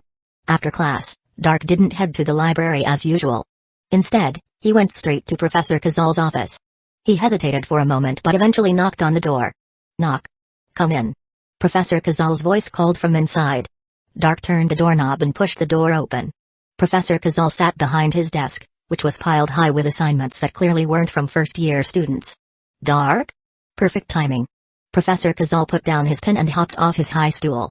Dark asked, "Professor, have you made progress in your research on the flower cards?" "Indeed." Professor Kazal opened a drawer and pulled out a flower card, waving it at Dark like a child showing off a new toy. Dark couldn't help but smile faintly. He closed the door and quickly walked around to the back of the desk. The professor handed him the card, saying proudly, "Here, try infusing it with magic." Dark first took a closer look at the card. This flower card wasn't Professor Kazal's original green rose, but another one from an unknown source. "A student gave it to me," Professor Kazal said with a playful tone. Dark blinked, and the professor sighed, "All right, someone was playing with it in class, so I confiscated it. Anyway, don't worry about where it came from. This is my carefully crafted work from last night." The card depicted a pinkish-purple phalaenopsis, an orchid with petals resembling butterfly wings. Its flower meaning was "I love you," symbolizing noble and elegant love. Dark infused a trace of magic into the card, and the phalaenopsis on its surface transformed into lifelike butterflies, not orchid-shaped, but actual butterflies. Pink and purple butterflies fluttered their wings, dancing gracefully. With a wave of the flower card, the butterflies seemed drawn to it, circling around the card. From their tails, specks of pollen-like fluorescent light trailed, as if leaving long, glowing tails. If it was this stunning in broad daylight, it would be even more mesmerizing in pitch-black darkness. Dark exclaimed in surprise, "Professor, how did you do this?" Professor Kazal smiled. "Just a little trick. This isn't exactly a magic card, but if you like it, you can take it. It shares the same roots as the flower cards and might guide you to their source. The Academy holds many secrets, and in principle, we encourage students to explore on their own. Of course, don't forget the curfew at midnight." When Dark left the office, he was filled with doubt. Professor Kazal's words didn't sit well with him. Has he already investigated and confirmed there's no danger? Or Has he already dealt with the danger? Otherwise, why would he mention encouraging students to explore on their own? Dark stored the Philonopsis flower card in his card holder, realizing he probably wouldn't get any more information from Professor Kazal. If that's the case, the only person I can turn to for further investigation is Vert. The midnight curfew is a warning. But Robert has already paid the price for sneaking out at night. What should I do next? Lost in thought, Dark returned to the Noble House dormitory. He decided not to overthink it. After all, the hero's son was around. Dark even suspected that Vert was already deeply involved. The Lust card was proof of that. Rather than risk further exploration, it might be better to wait for the secrets to surface on their own. Or, he could follow in the hero's footsteps, observing the spectacle from a safe distance. In any case, tonight, right after the incident, was definitely not a good time. He set up his experiment table and began his experiments early. 1. Trash slime was enough. He didn't attempt another plant species, grass attribute, experiment. Instead, he conducted second and third trials using the beast species, grass attribute, basic synthesis method. Both trials ended in failure. However, he then changed his approach.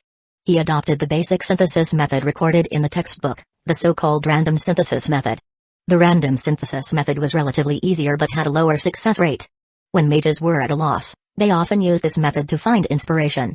Experiments weren't only valuable when they succeeded, failed experiments could also provide insights. The ingredients were still fairy nectar and brain essence water. But the subsequent materials were completely different. The random synthesis method felt like throwing a bunch of materials into a large cauldron and boiling them all together. A few special synthesis arrays were mixed in, and everything left after boiling was condensed into a magic card. Since only the nature and requirements of some materials were specified, rather than exact materials, and the requirements for quantity and timing were quite flexible, the synthesis process was highly random. Even if the same person used the same materials, the resulting magic card could be completely different. This was the random synthesis method. A playground for the lucky. After 32 minutes, Dark finally reached the final step of the magic spirit card synthesis. He activated the number 1 synthesis array and began adding materials. First, cat fur. Then, more cat fur. Finally, even more cat fur. To ensure the purity of the core material, Dark didn't add anything other than cat fur.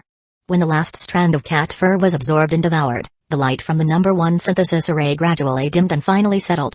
Dark carefully examined the magic card on the table. The card's surface was coated with a thick layer of black gel, emitting a smell somewhat like burnt rubber. He picked up his magic pen and gently tapped it. Boom! Part of the gel suddenly exploded. A spark of flame shot up and immediately began to spread. Dark reacted quickly, grabbing the fireproof cloth from the corner of the table and throwing it over the flames. Pat pat. The fire was extinguished. Lifting the fireproof cloth and removing the gel, Dark used tweezers to carefully pull out a magic card from one corner. But the card's surface was completely black, clearly a failed product. Although it failed, it seems to lean toward the fire attribute. But how could cat grass fur be fire attributed? Unless it's solar energy? Pride, the sun. That's it. That's where I went wrong. Dark suddenly had an epiphany. His previous experiments had always used the grass attribute basic synthesis method. However, the light attribute, symbolizing the sun, was actually the most fitting for pride. After absorbing pride, the cat grass's attribute had shifted toward light. Using cat fur for synthesis should have involved the plant species, light attribute, or beast species, light attribute, basic synthesis methods. Chapter 66, Dark Demon infiltrates the night. The sky had gradually darkened, and the moon had risen in the west. Dark paused to pet his cat for a moment before finishing the dinner delivered by the demi-demon. Then, he started his second round of experiments. This time, he began with the basic synthesis method for a plant species, light attribute. However, the results were far from ideal. Having had success creating the trash slime, he initially thought the plant species classification was correct. But that didn't seem to be the case. Perhaps the trash slime could be synthesized because his fingernails were the actual core material. On the other hand, when he used the basic synthesis method for beast species, light attribute, the process went surprisingly smoothly. However, during the final step of adding the core material, the cat grass's fur was clearly insufficient. No matter how many strands of cat fur he poured into synthesis circle number 1, the circle's light remained dim. This phenomenon was mentioned in the textbook. It was caused by the core material's inadequate quality. Dark immediately realized that the beast species, light attribute, method was likely the correct approach, but the cat fur, having absorbed only a tiny amount of pride, wasn't enough to complete the magic card. It required a higher quality core material. Specifically, the fruit born from the union of the cat grass and pride. Finally, I've confirmed the use of the fruit. Dark exclaimed, overjoyed. Cat fur was plentiful, but there was only one fruit.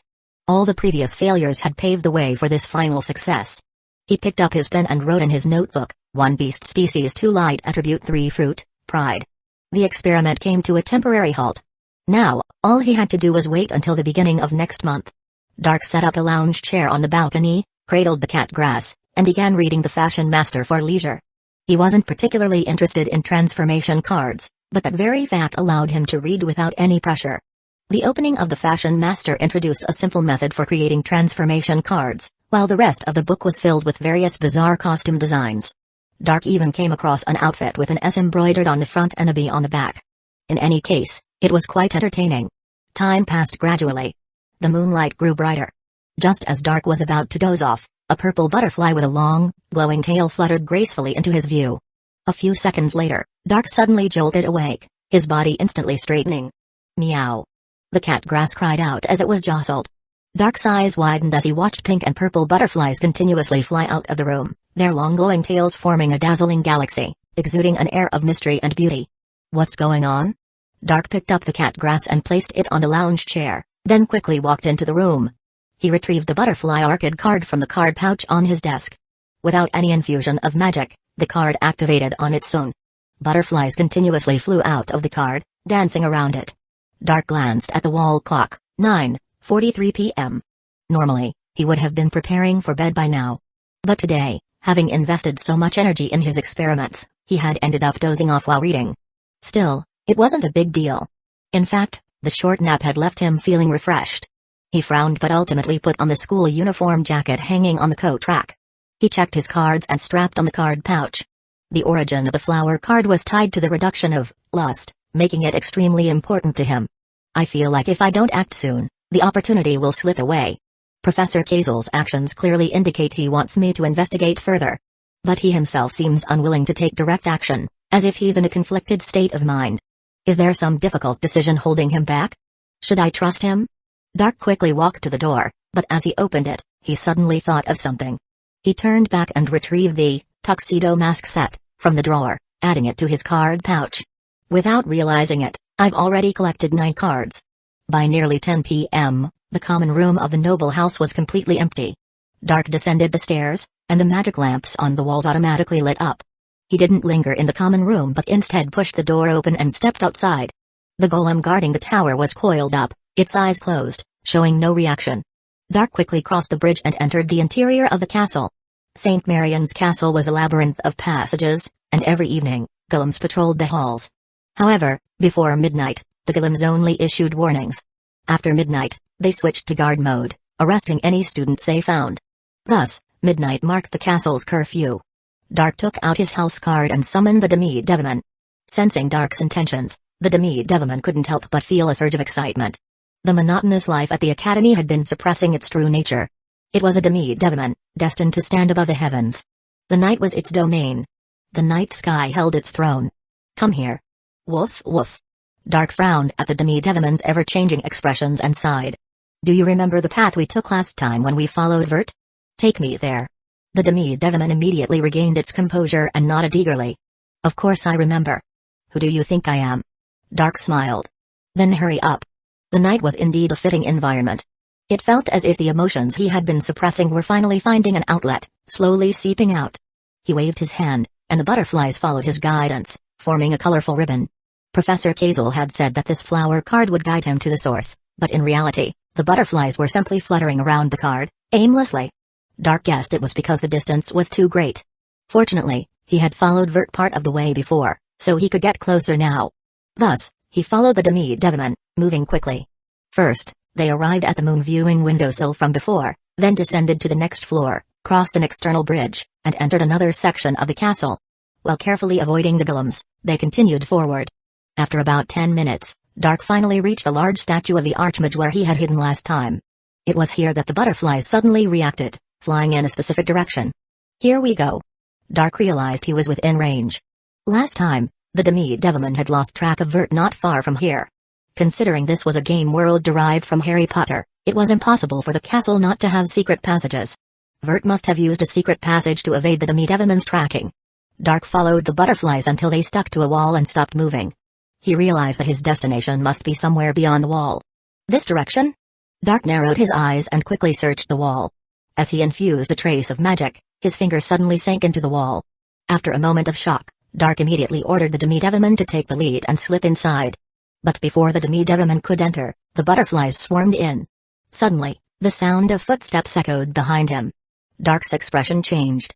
He grabbed the Demi-Devilman, pushed it into the wall, and slipped in himself. Chapter 67, Demi-Devilman kneeling and begging for first order. Did I just hear that right? A dozen seconds later, Professor Sarah appeared in the corridor, glancing around at the walls with a hesitant expression. Soon after, Professor Didi flew over, looking around before saying, "Should we check over there? Something feels off. These kids are getting harder to handle every year." Professor Sarah nodded in agreement. Times have certainly changed. Back in our day, we barely had time to study. Who had the energy for sneaking out at night? Just on the other side of the wall. Dark remained still, patiently waiting as Professor Sarah and Didi gradually moved further away. Only then did he let out a sigh of relief and release the Demi-Devilman he had been holding down. The Demi-Devilman, pressed so tightly against him that it could barely breathe, gasped for air as if coming back to life. Ah, the sweet air of freedom. Dark's face darkened. "You're a familiar. Do you really need to breathe?" The Demi-Devilman lowered its head and muttered, "What's wrong with familiars? Don't familiars have the right to breathe too?" Dark ignored him. "Go on, scout ahead." "Fine." The Demi-Devilman drooped its head and reluctantly flew forward.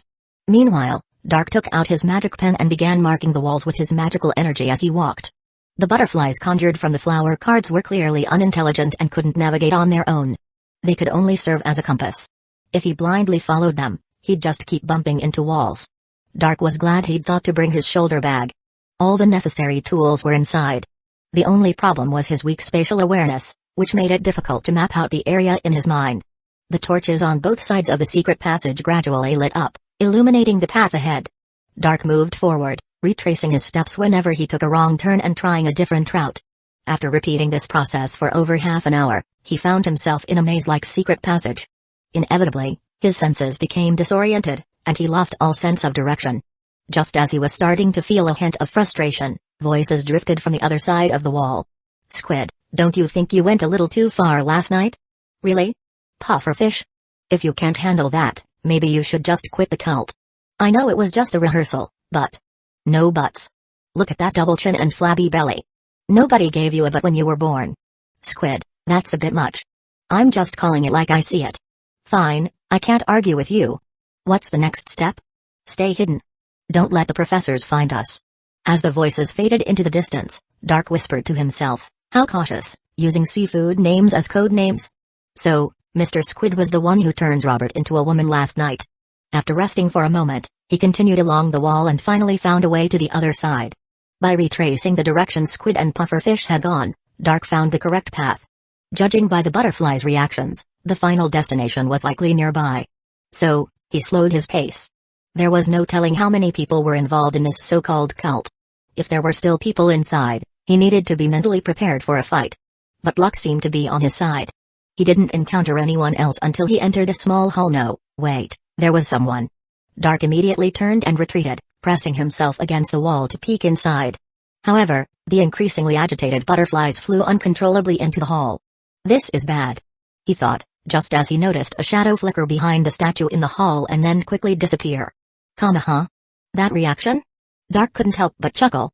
Whoever was hiding behind the statue seemed just as worried about being discovered. This made Dark realize that the person was also an intruder. Should I mess with them? The thought briefly crossed his mind. Of course, he didn't actually do it. Mainly because the butterflies had already fluttered around the statue, landing on various parts of it like bees gathering nectar. The statue, as smooth as white jade, emitted a soft glow. Every time the butterflies landed, they picked up a bit of light, which quickly dissolved into stardust and vanished into the air. The person hiding behind the statue was clearly bothered by the butterflies. Faint rustling sounds could be heard, as if they were trying to shoo them away. Dark had an idea and pulled out the evening dress mask set from his card pouch. Magic summon. With a faint flash of light, his school uniform was replaced by the cheap costume. A black tuxedo, top hat, white glasses, crimson cape, white gloves, and a blood-red rose.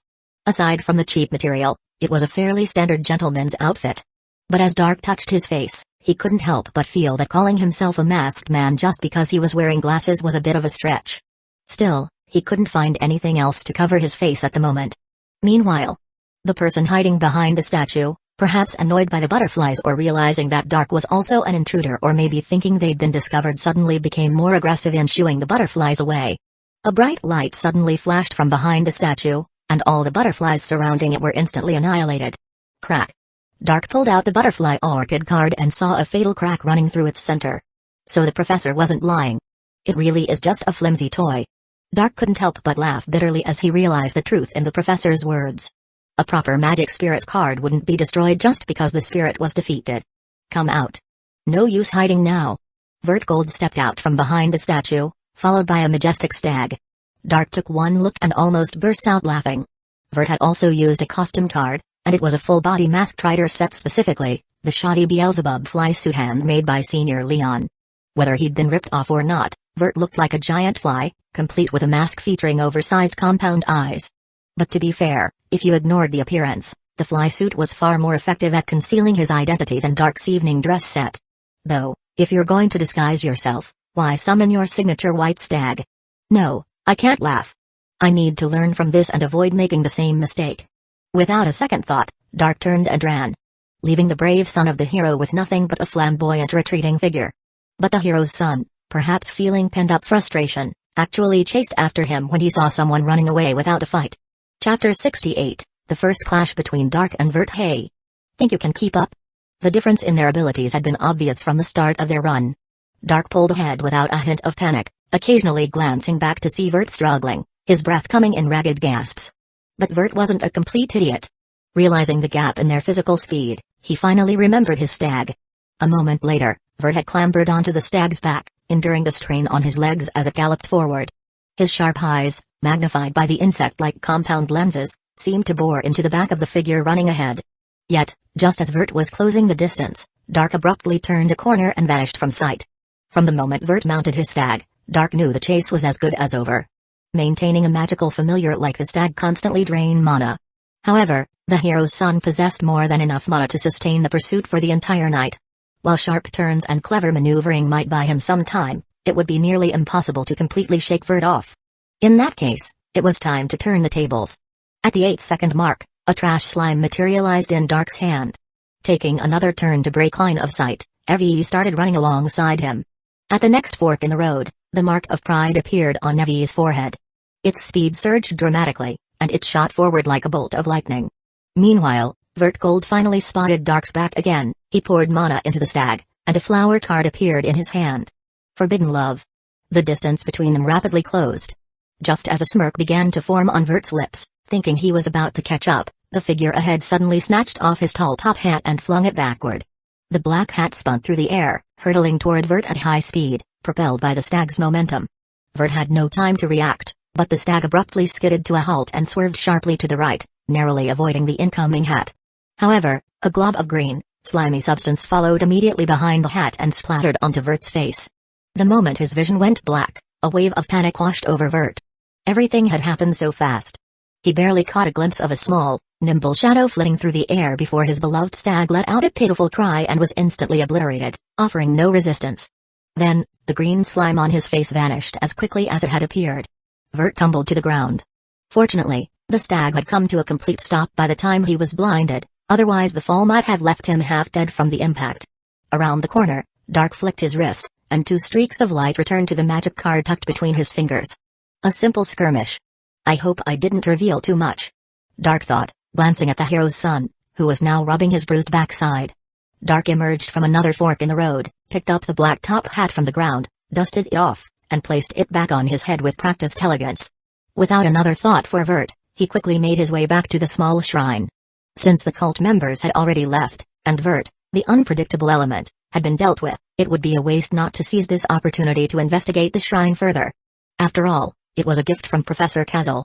Dark had no real interest in the cult's goals or motives.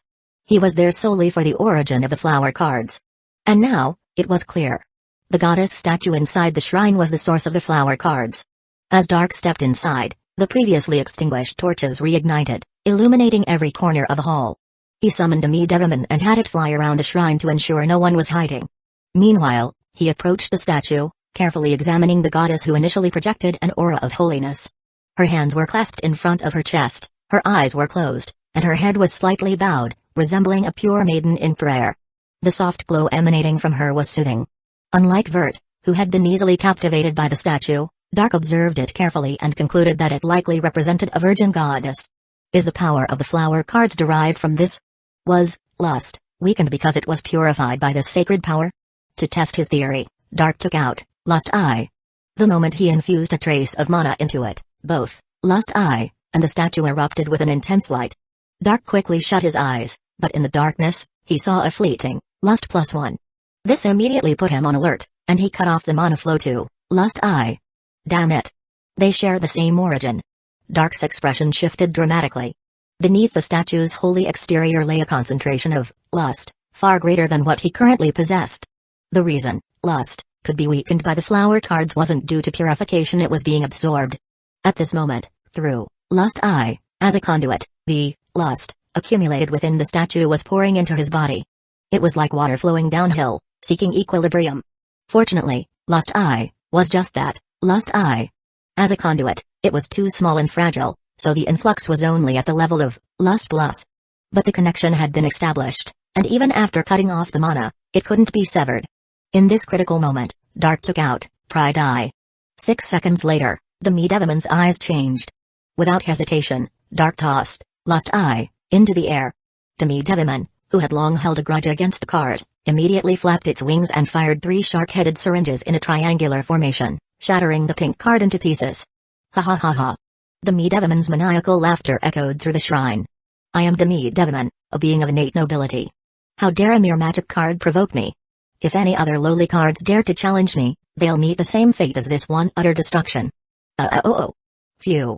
With the destruction of Lust Eye, the connection between Dark and the statue was finally severed. He let out a small sigh of relief, but his gaze toward the statue grew even more serious. Why would something like this be in Street Marianne's secret chamber? Professor Kazel must have known about this. What was he thinking? Could he have wanted me to destroy this thing? And who exactly does this statue represent? Questions flooded Dark's mind one after another. As he twirled Pride Eye in his hand, he fell into deep thought. Then, a perfectly natural idea surfaced. Could I use this goddess statue to create a higher tier, Lust, series? Chapter 69, Dark Daemon's Heart Gives Rise to Daybreak. 1. The amount of lust contained within this goddess statue was staggering.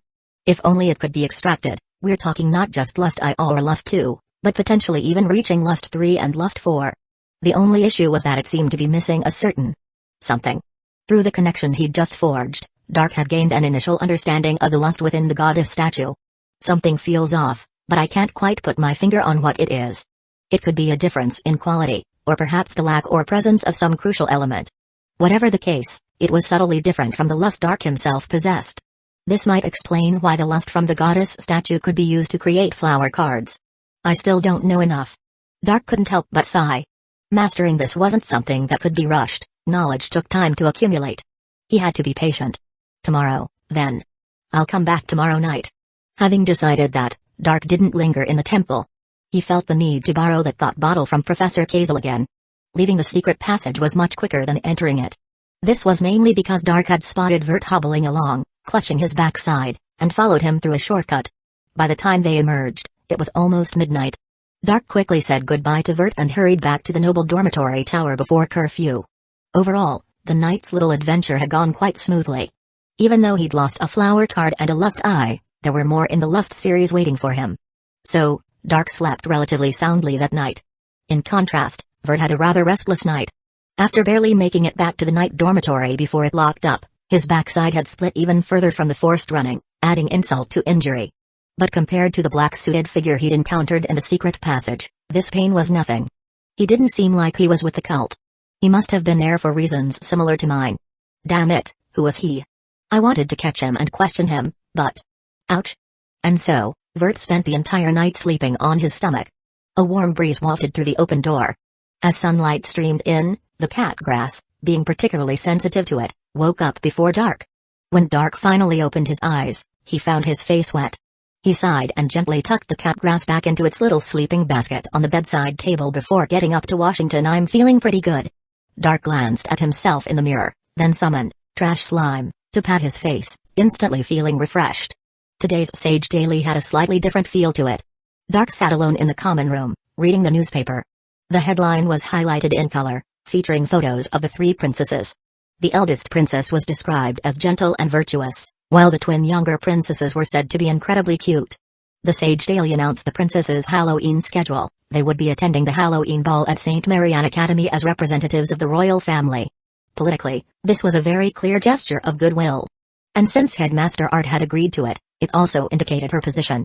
Further down the page, there was a photo of the Crown Prince. The Crown Prince would be attending the Halloween ritual at the Sacred Rites Academy on Halloween Eve. Have the two factions already made their stances this obvious? Dark frowned slightly. He didn't want to see any external wars or internal conflicts. But humans had always been this way, since the dawn of time. As long as they lived, they would never stop fighting. Sip after taking a sip of black tea, Dark put the newspaper down. He was firmly a Dove, but he didn't necessarily disagree with all of the Hawk faction's decisions. However, since the Valkyrie was the leader of the Dove faction, as her son, he naturally had to stand firmly by her side. Still, he was only 12. For the next 6 years, he would mostly be at St. Marianne Academy, so external affairs weren't his primary concern. Instead of worrying about that, he might as well think about the commotion the news of the three princesses attending the Halloween ball would cause. Elizabeth, Anna, and Ange, right? I remember they didn't get along with me. Well, that's fine. The first class on Wednesday was potions. Dark arrived early and watched as Vert entered through the back door, being supported by Robert. That kid's backside is practically ripped open. Why doesn't he just go to the infirmary? Sister Carrion would probably be more than happy to give him a painkiller shot in the butt. Dark turned away, chuckling to himself. Both Vert and Robert had managed to injure themselves in a single day, and both were walking around looking miserable. Ouch. Vert carefully sat down, still gritting his teeth in pain. Robert sighed, just bear with it. It's your own fault for falling and refusing to go to the infirmary. Sister Carrion is actually quite nice, and discreet. She's not as scary as the rumors make her out to be. No. Vert quickly replied, it's just a fall. I'll get used to it, and it won't hurt anymore. But as soon as class started, Professor Thompson noticed Vert wincing and called him to the front. Vert forced himself to complete the task without showing any pain, but by the time he returned to his seat, his face had turned green. The second class was summoning. Professor Sarah brought out a set of practice summoning cards that reacted to summoning wood, perfect for practicing sacrificial summoning. The young mages excitedly chanted summoning spells, conjuring one glowing orb after another. Before class ended, Professor Sarah informed the students that they could purchase a set of summoning cards from her for 100 credits to practice with, but less than a third of the class ended up buying them. Dark, of course, bought a set. His credits were visibly piling up again. Whether it was helping Robert or with the multiplication table, both had earned him a significant number of points. The key was that these summoning cards were genuinely useful. He found that his standard summoning spells could now be cast in under 6 seconds, and while his sacrificial summoning was still in its early stages, he was learning quickly. Last night's unexpected encounter with Vert had further emphasized the importance of summoning. In battles between mages, every second counted. Only by minimizing casting time and cooldowns could one avoid being at a disadvantage in a fight. After class, Dark took a deep breath and headed to Professor Kazel's office once more. He didn't mention the previous night's events, simply borrowing a thought bottle from the professor. When the professor casually inquired about it, Dark smiled and said that his experiments were progressing, and the thought bottle was just more convenient to use. Professor Kazel offered a few encouraging words before returning to grading assignments. Neither of them brought up the topic of flower cards. After leaving the office, Dark went to the cafeteria for lunch, then returned to his dorm to gather his mind dropper and various instruments before heading back to the secret passage. In broad daylight. Chapter 70, Dark Drummond expresses gratitude to the cult. 2. A question had been nagging at Dark for some time. Why did their entry into the secret passage have to be at night? Wouldn't daytime be better? Daytime clearly offered several advantages: no golem patrols. The professors would all be occupied. It was bright. Wednesday afternoon happened to be free of classes. Dark took a slight detour and slipped into the secret passage unnoticed. Following the same route he'd taken when exiting the previous night, he reached the shrine in just over 10 minutes. Just as he expected. The shrine was empty. Neither that mysterious cult nor Vert, who had been thoroughly humiliated, seemed to grasp the benefits of daylight. Dark sent his demi-devil to keep watch outside while he summoned his small Evi and began the task of collecting lust. The most crucial step was figuring out how to extract the lust. For others, this might have been a challenge. But for Dark, it was as simple as injecting a bit of magic to draw out the lust accumulated within the goddess statue. Then, using a magic eyedropper, he could easily extract a full vial of it. It was too easy. So easy that Dark almost thought he was dreaming. The mind bottle he had borrowed from the professor could hold up to 30 drops. Dark quickly filled the mind bottle and even sucked up one more drop into the magic eyedropper before reluctantly leaving the small shrine. But he didn't notice. After he left, fine cracks slowly spread across the goddess statue's jade-like surface. By 3:30 p.m., Dark had returned to his dorm room. He laid out his experimental instruments, placed the mind bottle in the upper left corner, and set the magic eyedropper on a stand with its tip pointing upwards. After washing his hands, he eagerly began the experiment. He had already gained some experience in creating the Sin series magic cards. Basically, it followed the same precise method as crafting emotion cards. First, he boiled brain juice. Then prepared sealing liquid. After that, he took out a blank magic card and laid it on the experimental table. He evenly coated the blank magic card with the egg white like brain juice to alter the card's surface properties, making it easier for emotional and mental substances to adhere to it. Next, Dark picked up the magic eyedropper, pressed its tip against the blank magic card, and squeezed hard. The single drop of lust stored in the dropper was expelled. The brain juice did its job, and the lust spread across the card like ink on paper. Unlike the dark gold color of pride, lust appeared as a faint, ambiguous pink. At this point in the experiment, Dark finally noticed a problem. Wait, I remember when I made the pride magic card, just one drop of pride turned the blank card a deep, rich dark gold. Is there a quality issue? Is one drop not enough? With a hint of doubt, Dark extracted another drop of lust from the mind bottle and dripped it onto the card. The pink on the card deepened slightly, but it still didn't compare to the lust eye card modified from a flower card. It wasn't until the third drop of lust was added that the magic card's color became very close to that of lust eye. Dark recorded this phenomenon and began applying the sealing liquid. Over 10 minutes later, a lust series magic card was finally completed. Dark held the card and examined it carefully. Perhaps due to the experimental process, he couldn't shake the feeling that it wasn't entirely reliable. Let's test it first. With that, he turned his gaze to the demi-devil pretending to sleep on its perch. The experiment showed that the card did have an effect, though its duration was slightly shorter than the flower cards, but the intensity of the emotional influence was about the same. Then he did a simple calculation. If lust I requires 3 drops of lust, then lust 2 would need 9 drops. And lust 3? 30 drops? Considering that continuing to make lust 2 might leave him without enough lust for lust 3, Dark made a decision: skip lust 2 and attempt to create lust 3 directly. 28 drops left. I hope it's enough. At this point, Dark no longer held high hopes for the lust from the goddess statue. He only hoped this experiment would provide valuable experience for creating Pride 2 later. Still, he took out one of his 250-credit blank magic cards and began crafting with great care. The steps were largely the same as before, but this time, he used a full 28 drops of lust. Yes, he poured all the remaining lust into it.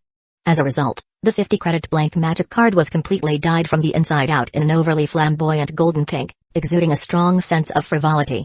Staying calm, he continued the process. Applying the sealing liquid, drawing the alchemy arrays.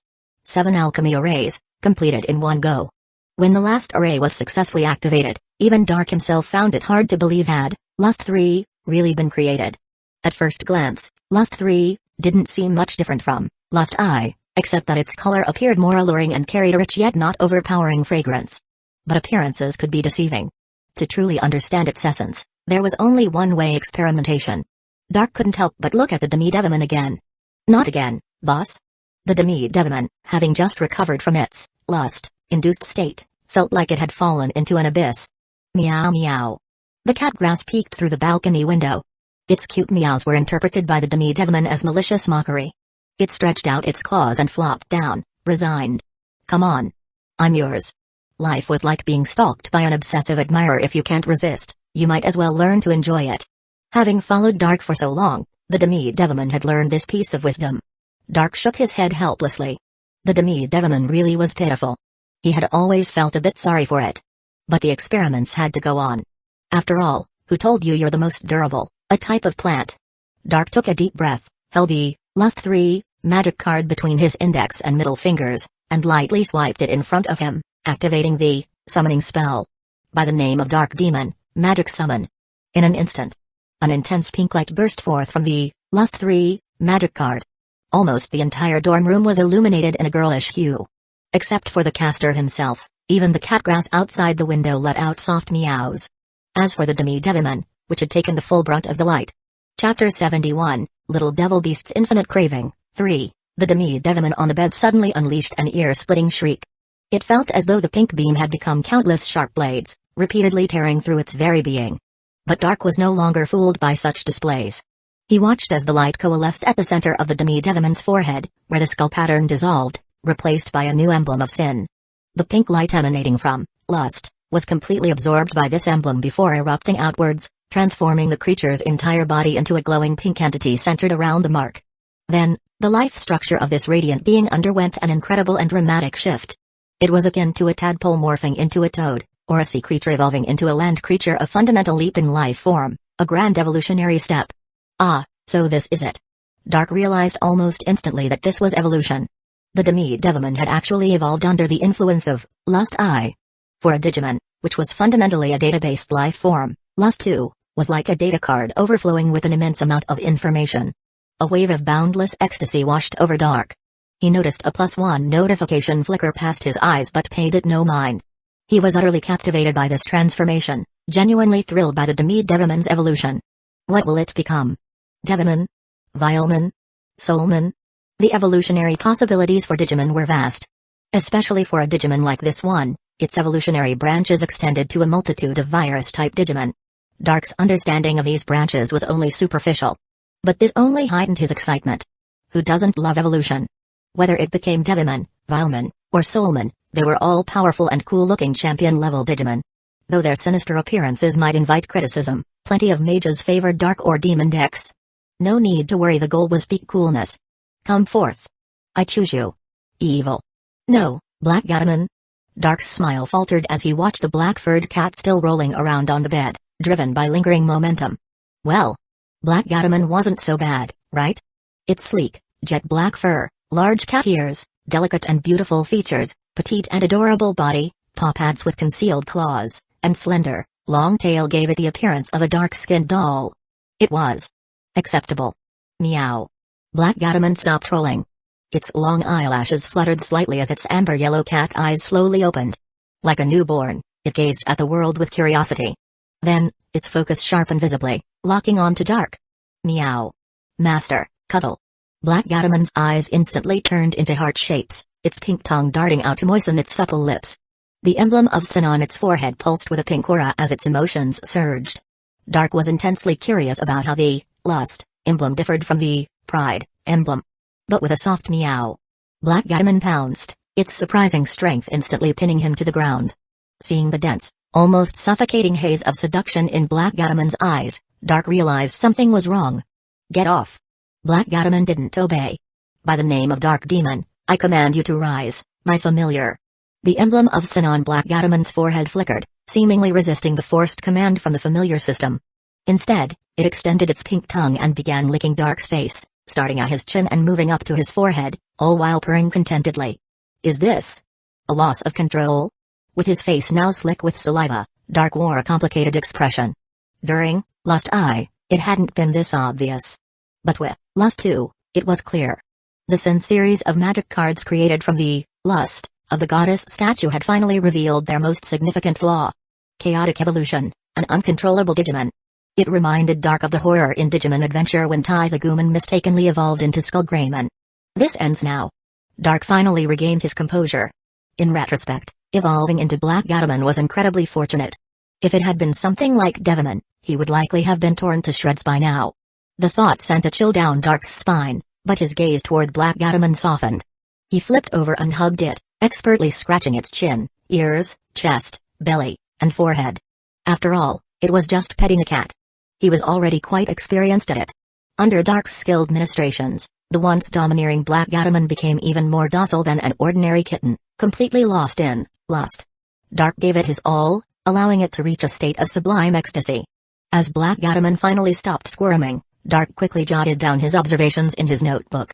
Card name, Black Gatomon, type, spirit card, level, race, beast, attribute, dark, magic, 1500, attack, 1900, defense, 900, special skills, cat paw strike, dangerous love, its jet black fur was striking. As a virus-type Gatomon, it was a thoroughly wicked being, thriving in the eerie darkness. Black Gatomon possessed a naturally mischievous personality, a strong sense of pride, and a fondness for bullying the weak. It was a troublesome Digimon. It was essentially a dark attribute Digimon on the path to evolving into a fallen angel-type Digimon. Its special skill was the same as Gatomon's, Cat Paw Strike. Cat Paw Strike swings its long claws to tear through enemies. Dangerous Love uses its dangerous charm to confuse and control its opponents. If this were a magic spirit card, it would be a blue card with 2 skills, combining an attack and a control skill, a powerful combo. Dangerous Love sounds a lot like Vert's Forbidden Love. Next, record the emblem. Dark quickly sketched the Lust emblem of Sin. Unlike the Pride emblem, the Lust emblem was green. At the center of the emblem was a strange mark, above which was the astronomical symbol for the moon. The outer ring of the emblem was inscribed with the English words, Level 666 System, Asmodeus Code, Lust, and below the mark, on the inner ring, it read, Caution. Purgatory Level 7. After drawing the entire emblem, Dark casually translated it. Outer ring, Level 666 System, Asmodeus Code, Lust, inner ring, Warning. Purgatory Level 7 Lucifer, Asmodeus. I see. These are the names of the 7 demon lords of sin. The demon lord of lust is ranked 7th in Purgatory. Chapter 72, Evi-chan galloping under the moonlight. 4. The evolution lasted approximately 16 minutes.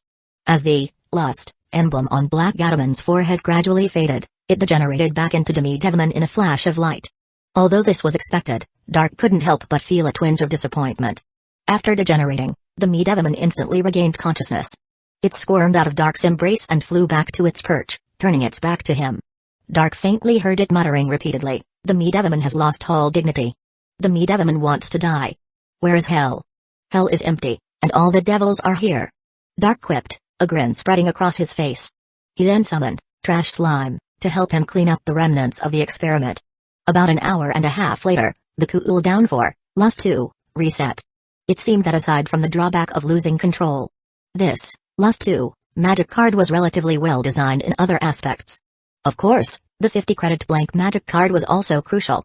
Dark wasn't in a hurry to start the second experiment. Instead, he first finished the takeout that Demi-Devimon had brought before proceeding with the final step of the night. Demi-Devimon's unexpected evolution had filled Dark with great anticipation for Evi as well. Like Digimon, Pokemon were also creatures capable of evolution. Although the principles behind their evolution were completely different. But since the Lust emblem bore a symbol resembling the moon, perhaps, like Pride, which symbolized the power of the sun, it also possessed the power of the moon.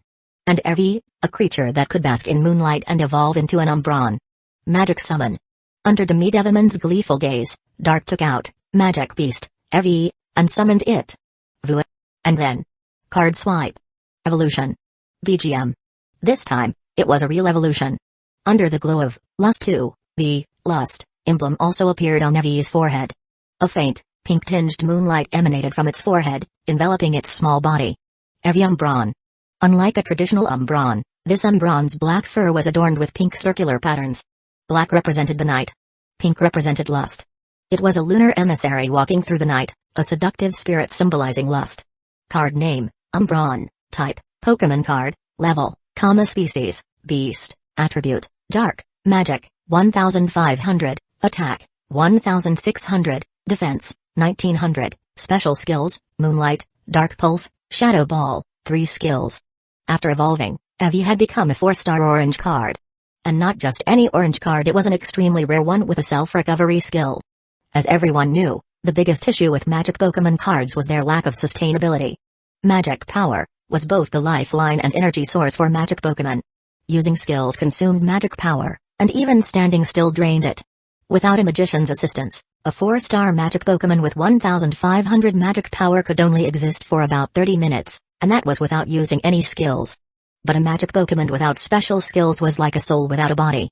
Therefore, magicians usually included some energy replenishing cards in their decks. Magic Pokemon with self-recovery skills could perfectly solve this problem. Umbron's first skill, Moonlight, was an incredibly powerful recovery skill. Moonlight restores 1 out of 4 of max magic power. If under Moonlight, restores 1 out of 2 of max magic power and provides a continuous magic recovery of 4 points per second. In addition, the area of effect attack skill, Dark Pulse, and the single target burst skill, Shadow Ball, greatly enhanced Umbron's versatility. But what was most astonishing was its whopping 1900 defense stat. Compared to Black Gatomon, which had the highest attack among 4-star cards, Umbron's attack power was slightly weaker, but its defense was undoubtedly top tier. Attack power could be compensated for with skills, but defense was a hard stat to increase. When compared to Black Gatomon's 1900 attack and 900 defense, Umbron's superiority was immediately apparent. But before Dark could fully revel in his joy, Umbron pounced on him. The Eevee family, with their mix of feline and vulpine traits, never hesitated to use their tongues. However, Dark had already gained experience dealing with Black Gatomon and quickly tamed Umbron. Maybe I should get another Lust card and enjoy having both of them by my side? This thought suddenly crossed his mind.